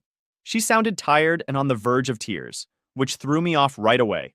For a moment, I thought she was finally ready to apologize, or at least acknowledge how unfair everything had been. But no. The first words out of her mouth were, "We need you to come back." I stayed quiet, letting her talk. She went on about how the bakery was in trouble and how Trevor's big opportunity hadn't worked out the way they'd hoped. She didn't go into much detail, but it was clear that whatever dream he'd sold them on had fallen apart. Then she hit me with "Trevor's struggling," she said, her voice breaking. "He's not handling the pressure well. Your father and I are doing everything we can, but we can't do this without you." I couldn't believe what I was hearing. Even after everything, they were still prioritizing Trevor's needs over mine. They weren't calling to check on me or make amends. They just wanted me to come back and clean up their mess. "Why would I do that?" I asked, trying to keep my voice steady. "You cut me off, told me I wasn't part of the family anymore, and now you expect me to come back like nothing happened?" She started crying, saying things like, "We didn't mean it," and "You know we've always cared about you." But when I pressed her about the loan and Trevor's involvement, she got defensive. She claimed they were just trying to help him find his path, that they believed he had potential, and that sometimes you have to take risks for family. I told her that risking the bakery and their home on Trevor's pipe dream was reckless, especially when he had no real experience or track record. She didn't have much to say to that, except, "We thought it would work out." That's when my dad got on the phone. He was angry. He accused me of abandoning them and said I was being selfish for refusing to help. "This family raised you, gave you everything, and now you're turning your back on us when we need you most," he said. I snapped. "You didn't need me when you decided to mortgage the bakery for Trevor. You didn't need me when you cut off my tuition or canceled my rent payments. You only need me now because you're out of options, and Trevor can't fix this mess." My dad got even angrier, saying I had no idea how hard they'd worked or how much they'd sacrificed for the bakery, and for me. But at that point, I was done. "Sacrifice?" I said. You're the ones who made the choice to risk everything for Trevor. You didn't ask me what I thought, and you didn't care what it cost me. So don't sit there and act like I owe you anything." I hung up before he could say anything else. The call left me shaken, but it also confirmed something I'd been avoiding for a while. I needed to cut them out of my life completely. Every interaction with them just reopened old wounds and reminded me of how little they valued me compared to Trevor. Speaking of Trevor, he sent me one last message after the call. It was a long rant about how I was letting the family down and how he was trying his best to make something of himself. He even tried to spin it like I was the reason his plans didn't work out, saying that if I'd stayed and helped at the bakery, things might have gone differently. I didn't respond. What was there to say? He'll never take responsibility for his actions, and I'm done wasting my energy on someone who can't even acknowledge how much damage he's caused. So, here's where I'm at now. I've blocked all of them. My parents, Trevor, even the meddling relatives who keep trying to push me into doing the right thing.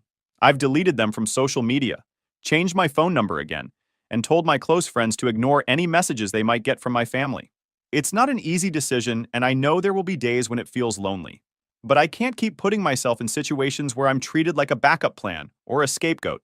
I'm currently focusing on my studies, keeping up with work, and slowly rebuilding my confidence. It's not perfect, and it's definitely not easy, but it feels like the right path. Thanks again to everyone who's read and supported me through this journey. Your kindness and advice have meant more than you know. I'm signing off now, but if you're ever in a situation like mine, just remember, you're allowed to put yourself first. Take care, everyone. My parents refuse to pay for my college because it's not fair for my sister. Now that I am successful, they demand I bail them out. Hey, Reddit, my parents always played favorites. So I said, nah, screw them, built my own life, and moved on. But those people weren't done yet. Before we get to that, let me start from the beginning. I'm a 27 male son with a sister, 29 female. In our house, she was the golden child, and I was background noise. Here's the thing. Some people think favoritism in families is just small stuff, like one kid getting a little more attention or being praised more. Nope. In my case, it was full-on, in-your-face favoritism that everybody could see if they looked close enough. The thing is, my parents worked really hard to hide it from the outside world. To relatives, grandparents, neighbors, they acted like we were this perfect little family. My mom especially knew how to turn on that fake smile. When company came over, suddenly I existed. Suddenly she'd ask me questions like, "How's school going?" or "Show grandma your drawings." But the second the door closed behind them, it was like a switch flipped, and I was back to being second place again. Birthdays were the most obvious. My sister's birthday was always this huge event. We're talking balloons, banners, fancy cakes with custom designs, piles of gifts stacked so high you couldn't even see the table, and guests. They'd invite her whole class and then some. It was basically a festival for a kid. Meanwhile, my birthdays were like, here's a cake we picked up last minute from the grocery store, maybe a card if we remembered, and 2 or 3 family members who happened to be around. I told my sister about this, and what she said left me speechless. I said, "Why don't I ever get balloons or parties like you?" She smirked. "Because nobody cares about your boring little birthday. Mine's fun. Yours would just be embarrassing. Competitions and school stuff were worse." I was actually good at a couple of things in school, not bragging, but I had talent in certain subjects. Teachers encouraged me to join contests, and I wanted to. It would have looked good for me and also for them as parents, right? Nope. They flat out forbade me from joining. Once, when I was 14, I was invited to this regional competition. I told my parents I got invited to regionals. The teacher thinks I could actually win. But my parents sat me down and told me, "It wouldn't be fair to your sister if you won something she couldn't." And she said, "Please, like anyone wants to watch you. If you embarrass yourself, don't drag the family name down with you." I remember just staring at them. Like, is this real life? They weren't worried about me. They were worried my success would make my sister look bad. That was the pattern. Every time something good was about to happen for me, they'd block it. My sister, on the other hand, could do anything she wanted. Dance lessons, singing classes, art workshops, you name it. They threw money at her hobbies even if she quit 2 weeks later. If she got bored of something, no problem. Let's try something new. Me?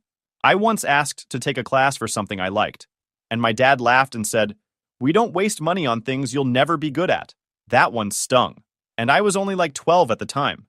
There were times when I thought maybe I was overreacting, like maybe I was just sensitive or imagining things. But then my aunt, My mom's sister started noticing. She'd pull me aside and ask if I was okay, or she'd give me a little extra gift on my birthday because she knew my parents weren't going to bother.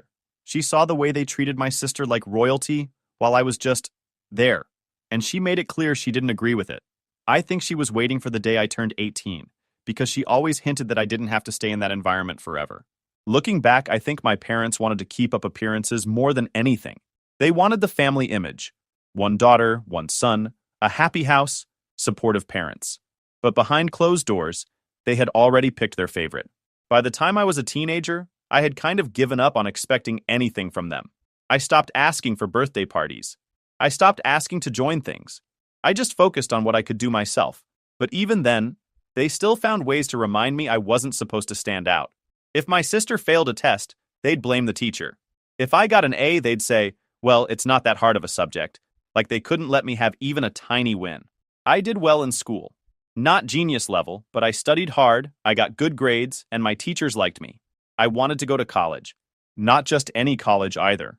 I worked hard to apply to some pretty decent ones. And when the acceptance letters came in, I got into one of the best programs in the area. I still remember opening that email, feeling proud of myself for maybe the first time in my life.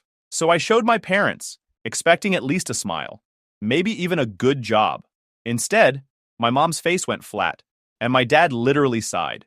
I thought maybe they didn't understand what it meant, so I explained how competitive it was, how not everyone got in, and how this could actually set me up for a good career.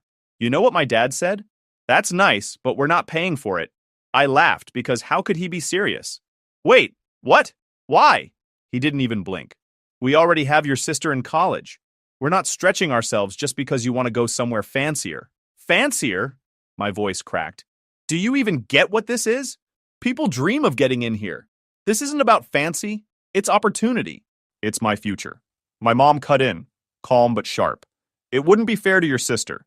Imagine how she'd feel if you went to a school that's ranked higher than hers. We have to think about both of you. I stared at them, stunned. You're joking, right? You're really saying I can't go because it'll hurt her feelings? You're being dramatic, my dad snapped. It's just school. There are plenty of colleges. You don't need to make this one such a big deal.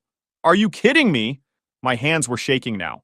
When she wanted dance lessons, when she needed tutors, you paid for everything. When it's me, suddenly it's too much, too unfair? Watch your tone, my mom warned. No, I'm done watching my tone.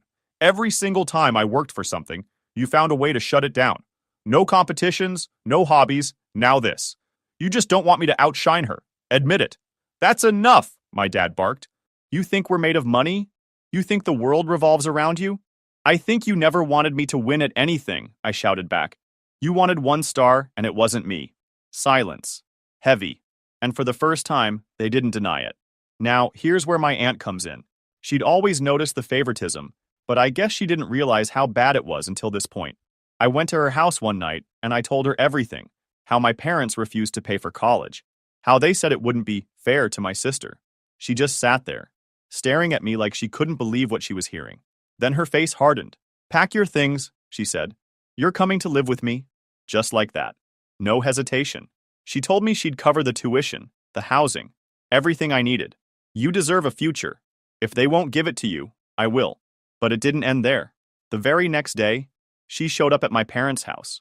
She didn't knock, she just walked in, and the second she saw them, it started. How dare you, she snapped.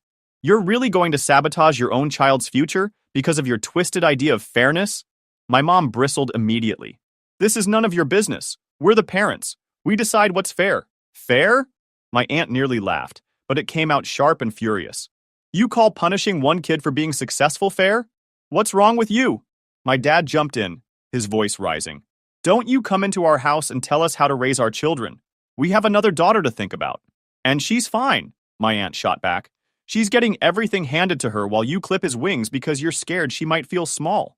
My mom's face went red. You don't understand the pressure we're under. We can't afford to make both of them happy. No, you mean you chose your favorite and threw the other one under the bus, my aunt said, stepping closer. He earned this and you're too proud, or too petty, to support him. Get out, my dad barked, his voice booming. No, she said calmly but deadly serious. He's leaving. With me. And one day when you're wondering why he doesn't come back, remember this moment. Remember who walked away from him first. The room went still. My parents didn't say another word, but their silence was louder than anything. Then, I was packing my suitcase quietly, folding each shirt like I was trying not to shake, when my mom stood in the doorway. "You'll regret this," she said again, her voice sharp and almost gleeful. "You'll come crawling back when she gets tired of you?" My dad didn't even look up from his chair, just sat there pretending I wasn't in the room, like ignoring me would make me disappear. My sister leaned on the wall, arms crossed, a little smirk on her face like she'd already won. And then the front door opened. My aunt walked in. She didn't bother with hellos. "Is he ready?" she asked, her tone like steel. My mom spun around. "You're not taking him anywhere. He's our son." "No," my aunt said, stepping closer. "He's a kid you've been holding back for years, and now you're mad because someone finally noticed." My dad stood, finally breaking his silence. "You don't come into my house and undermine me. We've raised our children just fine." "Fine?" My aunt's voice rose. "Fine is when you actually support them. Fine is when you don't punish one child because the other can't keep up. You care more about your reputation than his future." My mom's face flushed red. "You don't understand the pressure we're under." "Stop," my aunt snapped. "You've had years to fix this. Instead, you doubled down on favoritism and called it fairness. Well, guess what? He's leaving. And one day, when he doesn't answer your calls, remember this moment." The room was tense, thick with words no one could take back. My parents glared. My sister rolled her eyes, but no one moved to stop me. I didn't even say goodbye. I just picked up my bag, walked out the door, and for the first time, felt free. My parents became furious because it made them look bad in front of the family. But they never told anyone the truth. So when I suddenly packed up and moved to my aunt's house, they had to explain why. And they hated that. Living with my aunt was a complete 180. She didn't just pay for my tuition, she gave me a home where I wasn't constantly reminded I was second place. She encouraged me, celebrated my wins, and even on bad days, she reminded me that I mattered. I told her I'd pay her back when I could, and she said, "Don't worry about that right now, son. Just focus on your future." All I could do was smile at her. Then I worked part-time jobs to cover my own expenses because I refused to rely on my aunt for everything. She never asked for repayment, but I wanted to prove I was serious. I shelved books at the library before class, tutored in the afternoons, and stood on my feet in retail all weekend. Most nights, I came home exhausted, still facing hours of assignments. Every dollar went to food, books, and bus fare, sometimes skipping meals just to make it stretch. It wasn't easy, but I wasn't about to waste the chance she gave me. I also made a promise to myself that day. If my parents ever came asking me for help down the line, I would remember this moment. I would remember the way they looked me in the eye and said, "We're not paying for your future because it wouldn't be fair to your sister." And I would never forget it. Moving in with my aunt felt like stepping into another world. It was just different. At her place, I was just treated like a normal person. She didn't make a big deal about it, she didn't baby me, but she respected me. If I did something good, she said, "Good job." If I messed something up, she didn't blow up, she just helped me fix it. And she supported my college decision from day one. She even came with me to orientation, asked questions about housing, made sure I had what I needed. Meanwhile, my actual parents were doing damage control. They told my grandparents I moved in with my aunt just because it was closer to campus and more convenient. They made it sound like it was a mutual decision instead of them refusing to pay for my future. But I didn't bother calling them out publicly. I just focused on school. I had space to think about myself. I worked hard, I studied, and I was actually doing well. Every small achievement felt huge to me, not because of bragging rights, but because it was mine. Nobody could take it away. Nobody could say, "Don't do that. It'll upset your sister." It was just mine. And speaking of my sister, she wasn't doing so well. I'd hear little updates here and there from my grandparents. She had graduated from her program, but instead of actually finding a job in her field, she decided she wanted to be her own boss, which basically meant starting random businesses with no plan. First, it was a small shop, then some online thing, then another project. Every single one of them failed. And every time, my parents bailed her out. Whenever anyone suggested she just get a normal job, she'd roll her eyes and say, "Why should I waste time making coffee for strangers when I can be an entrepreneur?" And when her ventures collapsed, she always had a ready excuse. "The market just isn't ready for my idea," or "If mom and dad had given me more funding, it would have worked." It was ridiculous. She never once considered just getting a regular job. To her, that was beneath her. She wanted to skip straight to being successful without putting in the work. And my parents enabled it, just like they always had. She'd come up with some new business idea, and instead of telling her to be realistic, they'd pour more money into it. Then it'd crash, and they'd act surprised. Rinse and repeat. By the time I graduated, I had more work experience on my resume than my sister did, even though she was older. And when I landed my first real job, it felt like I had finally crossed this invisible line. I wasn't just surviving anymore. I was standing on my own 2 feet. After a couple years, I managed to save up enough for a down payment on a house. Nothing crazy, but it was mine. I'll never forget the day I signed those papers. My aunt came with me and she cried.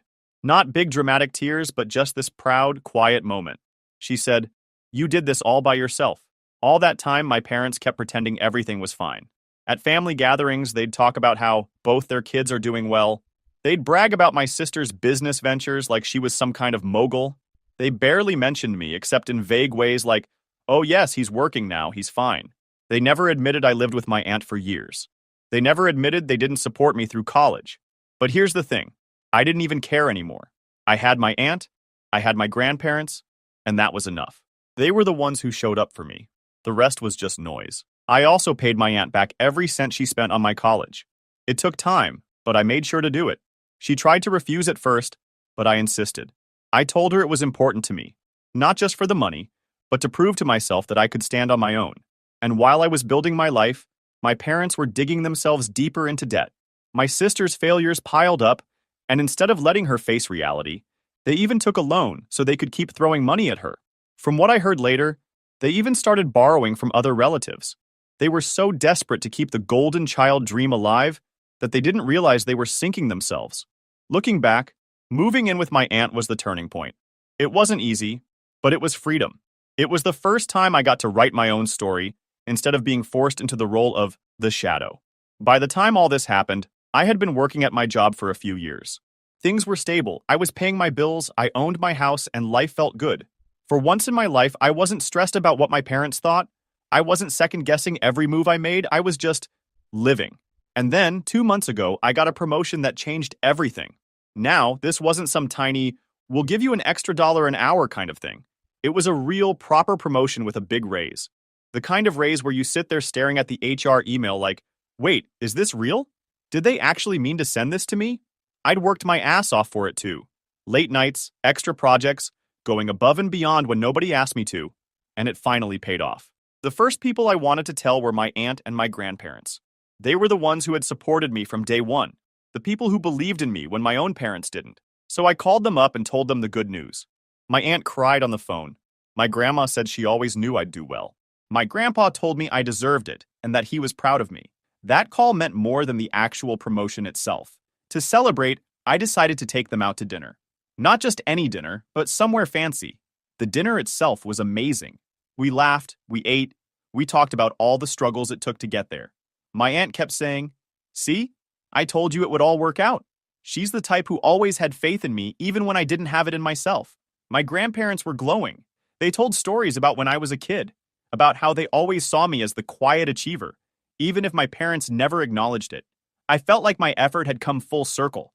Like I wasn't just surviving anymore, I was thriving. At the end of the night, my aunt snapped some pictures of us at the table.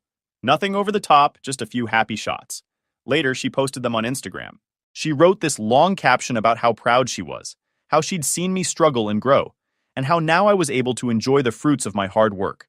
I didn't think anything of it at first. To me, it was just a sweet post from my aunt. But of course, my sister follows her, and that's when the whole mess started. Apparently, she saw the pictures of us at the fancy restaurant and immediately flipped out. She sent me a message on Instagram. "Wow, must be nice flaunting money while your real family can't even keep the lights on." I stared at the message for a while, trying to process the audacity. This was the first time she had spoken to me in years. Years. Not a "hey, congrats on the promotion." Not a "how are you doing?" Not even a basic "hello." Just straight up entitlement. She saw me doing well, and her first instinct wasn't to be happy for me. It was to demand I share it with them. I told her, "I worked for this.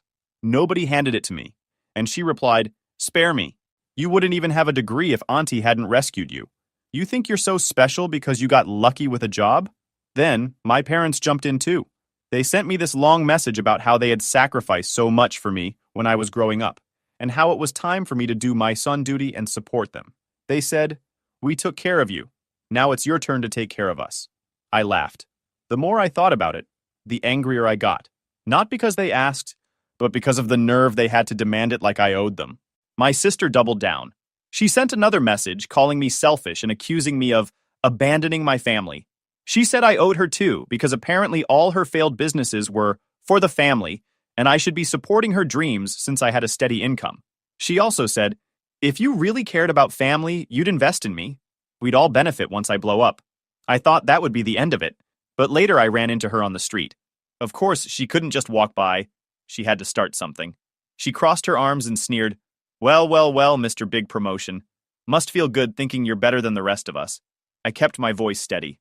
"I don't think I'm better. I just worked harder. There's a difference.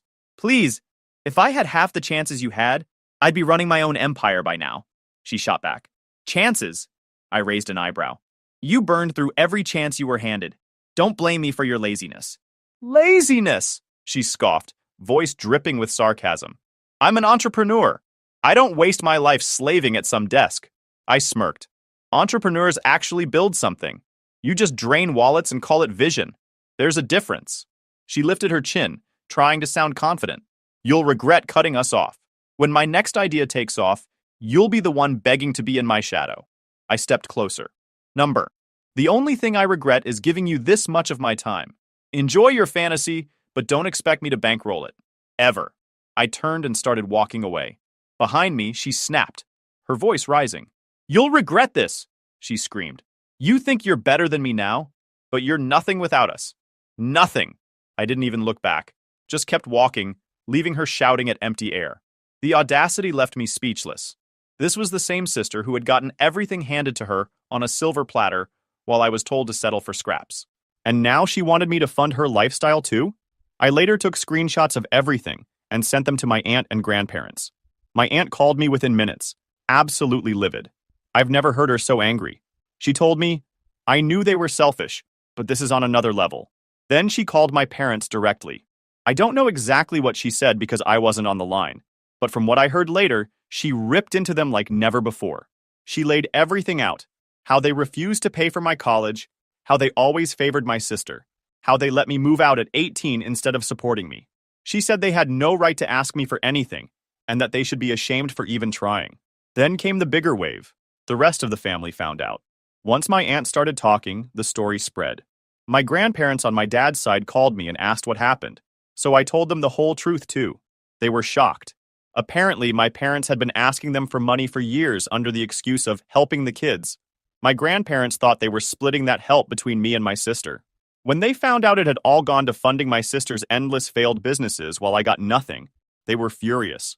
They called my parents and cut them off financially right then and there. They told them if my sister wanted to be an adult, she needed to get a job and pay off her debts like everyone else. No more handouts. I didn't even know my grandparents had been giving them money before this. It blew my mind how much my parents had lied to keep up the Golden Child Act. They pretended to everyone that they were supporting both kids equally, when in reality they were funneling everything into one and sabotaging the other. And here's the thing. The second their little secret got exposed, their perfect family image crumbled.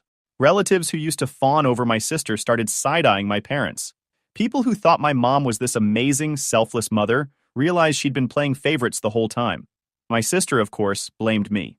She fired off another message. I was airing dirty laundry and making the family hate them. Suddenly I was the villain because I didn't keep quiet. Then she called. No hello, just screaming. "You've ruined everything. You owe us. Those businesses were for the family." I let her rant for maybe a minute, then said, "Done?" She got louder. Click. Blocked mid-yell. Best sound I'd heard in years. My parents switched tactics after that, but not to apologize. My phone lit up daily with guilt trips and rage. "You've ruined this family. You'll regret cutting us off. You think you're better than us? You're nothing without us." They even dragged relatives into it, telling anyone who would listen that I was ungrateful and cruel. When that didn't get a reaction, they escalated. Angry voicemails, late-night calls, even showing up uninvited near my aunt's house. They tried every angle, begging, threatening, gaslighting. One day it was, "We're your parents. You owe us." The next it was, "Fine. Don't come crawling back when you fail." Then I did something for myself for once. I bought a motorcycle. something I'd wanted since I was a kid, but was always told was irresponsible. I wrote it everywhere, hair whipping in the wind, blasting music through my helmet, not thinking once about their approval. My sister was living rent-free in my parents' house, mooching off them while they drowned in debt, and somehow I was supposed to be jealous? It was so delusional that it almost didn't even make me mad anymore.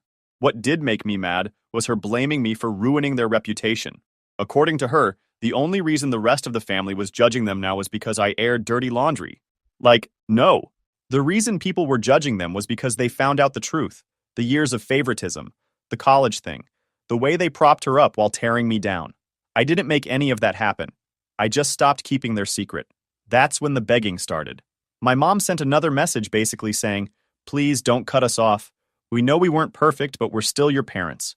My dad wrote something about how we should stick together in hard times. And the funniest part? They tried to guilt trip me by saying, "Think of your sister. She needs you." Like I hadn't spent my entire childhood being sacrificed just so she could feel like the center of the universe.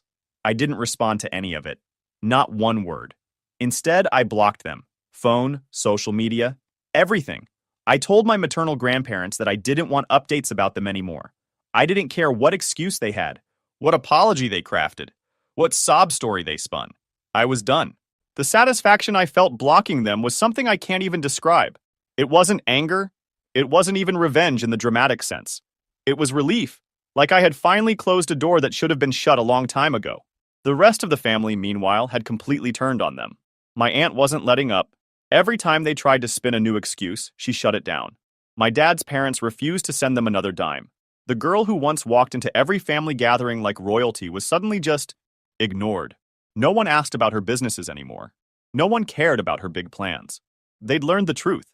I heard from my aunt later that my mom cried on the phone, saying she didn't know where she went wrong. And honestly, maybe that was true in her mind. Maybe she really didn't see it. But from my perspective, she knew exactly what she was doing. Every time she said it wouldn't be fair to your sister, she was making a choice. And those choices had consequences. My dad, he just went quiet. That's what he always did. He'd let my mom and sister run the show and then act like he had no say. But silence is still a choice. He let it happen. And he never once stepped in to defend me. So no, he doesn't get a pass either. And watching the mask crack, seeing the shift from arrogant demands to pitiful apologies, was kind of satisfying in its own way. Not because I wanted them to suffer, but because it proved what I always knew. They never cared about me. They cared about control, appearances, and keeping my sister on a pedestal. Once that crumbled, they had nothing left. That's when I realized something important. I didn't need to scream at them. I didn't need to confront them. I didn't need to get dramatic revenge. All I had to do was live my life, stay successful, and refuse to save them.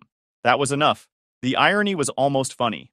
They spent years holding me back to keep her on top. And now, she was unemployed, drowning in debt, and being judged by the whole family. For once, the truth was out there. Everyone knew who they really were. They couldn't hide behind fake smiles and social media posts anymore. And honestly, that felt better than any revenge I could have planned. I kept hearing little updates, not because I wanted them, but because relatives like to gossip. Apparently, my parents were scrambling to figure out how to pay bills without the money they used to get from my dad's parents. On top of that, the loans they had taken out to keep bailing my sister out were catching up with them. Debt collectors were calling, payments were overdue, and they had nothing left to show for it except her trail of failed businesses. My sister was still refusing to get a job because she was too good to work under someone. She had another business idea she wanted to try, but nobody in the family was willing to fund her anymore. Even my grandparents on my dad's side told her flat out that if she wanted money, she needed to earn it. For years, they sacrificed me at the altar of her ego. They blocked me from shining, made sure my birthdays were smaller, stopped me from competing in things I could have won, and even refused to pay for my education because it might make her look bad. They made her believe the world revolved around her, and now she was living like it did, waiting for someone else to fix everything. Except this time, there was no one left to do it. What really stunned me was how my aunt and grandparents reacted. They didn't just support me, they went to bat for me. My aunt ripped into my parents, my dad's parents cut them off financially, and praised me for building my own life. And my mom's parents told me to focus on my happiness. For the first time, I felt truly seen. My aunt was my rock through it all. "You don't owe them anything," she'd remind me. And she was right. She's the one who saved me, believed in me, and gave me a future. And my sister? She kept sending little jabs through other people, saying I was cold or heartless. They took out loans, and some accounts were even opened in my sister's name. Now the calls weren't just going to them. They were going to her too. The self-proclaimed CEO who thought she was too good for a real job couldn't even get approved for a cell phone contract anymore. While I was signing mortgage papers, she was still sleeping till noon in the same bedroom she'd had as a teenager. No job, no money, no plan. After everything that went down with my parents and sister, I focused completely on myself. I didn't want to carry their drama into my adult life. It wasn't easy at first. Cutting off your own family, even if they treated you like crap, leaves this weird empty space. But slowly I started filling that space with people who actually cared. In the end, I didn't need revenge. Karma handled them. I focused on winning at life.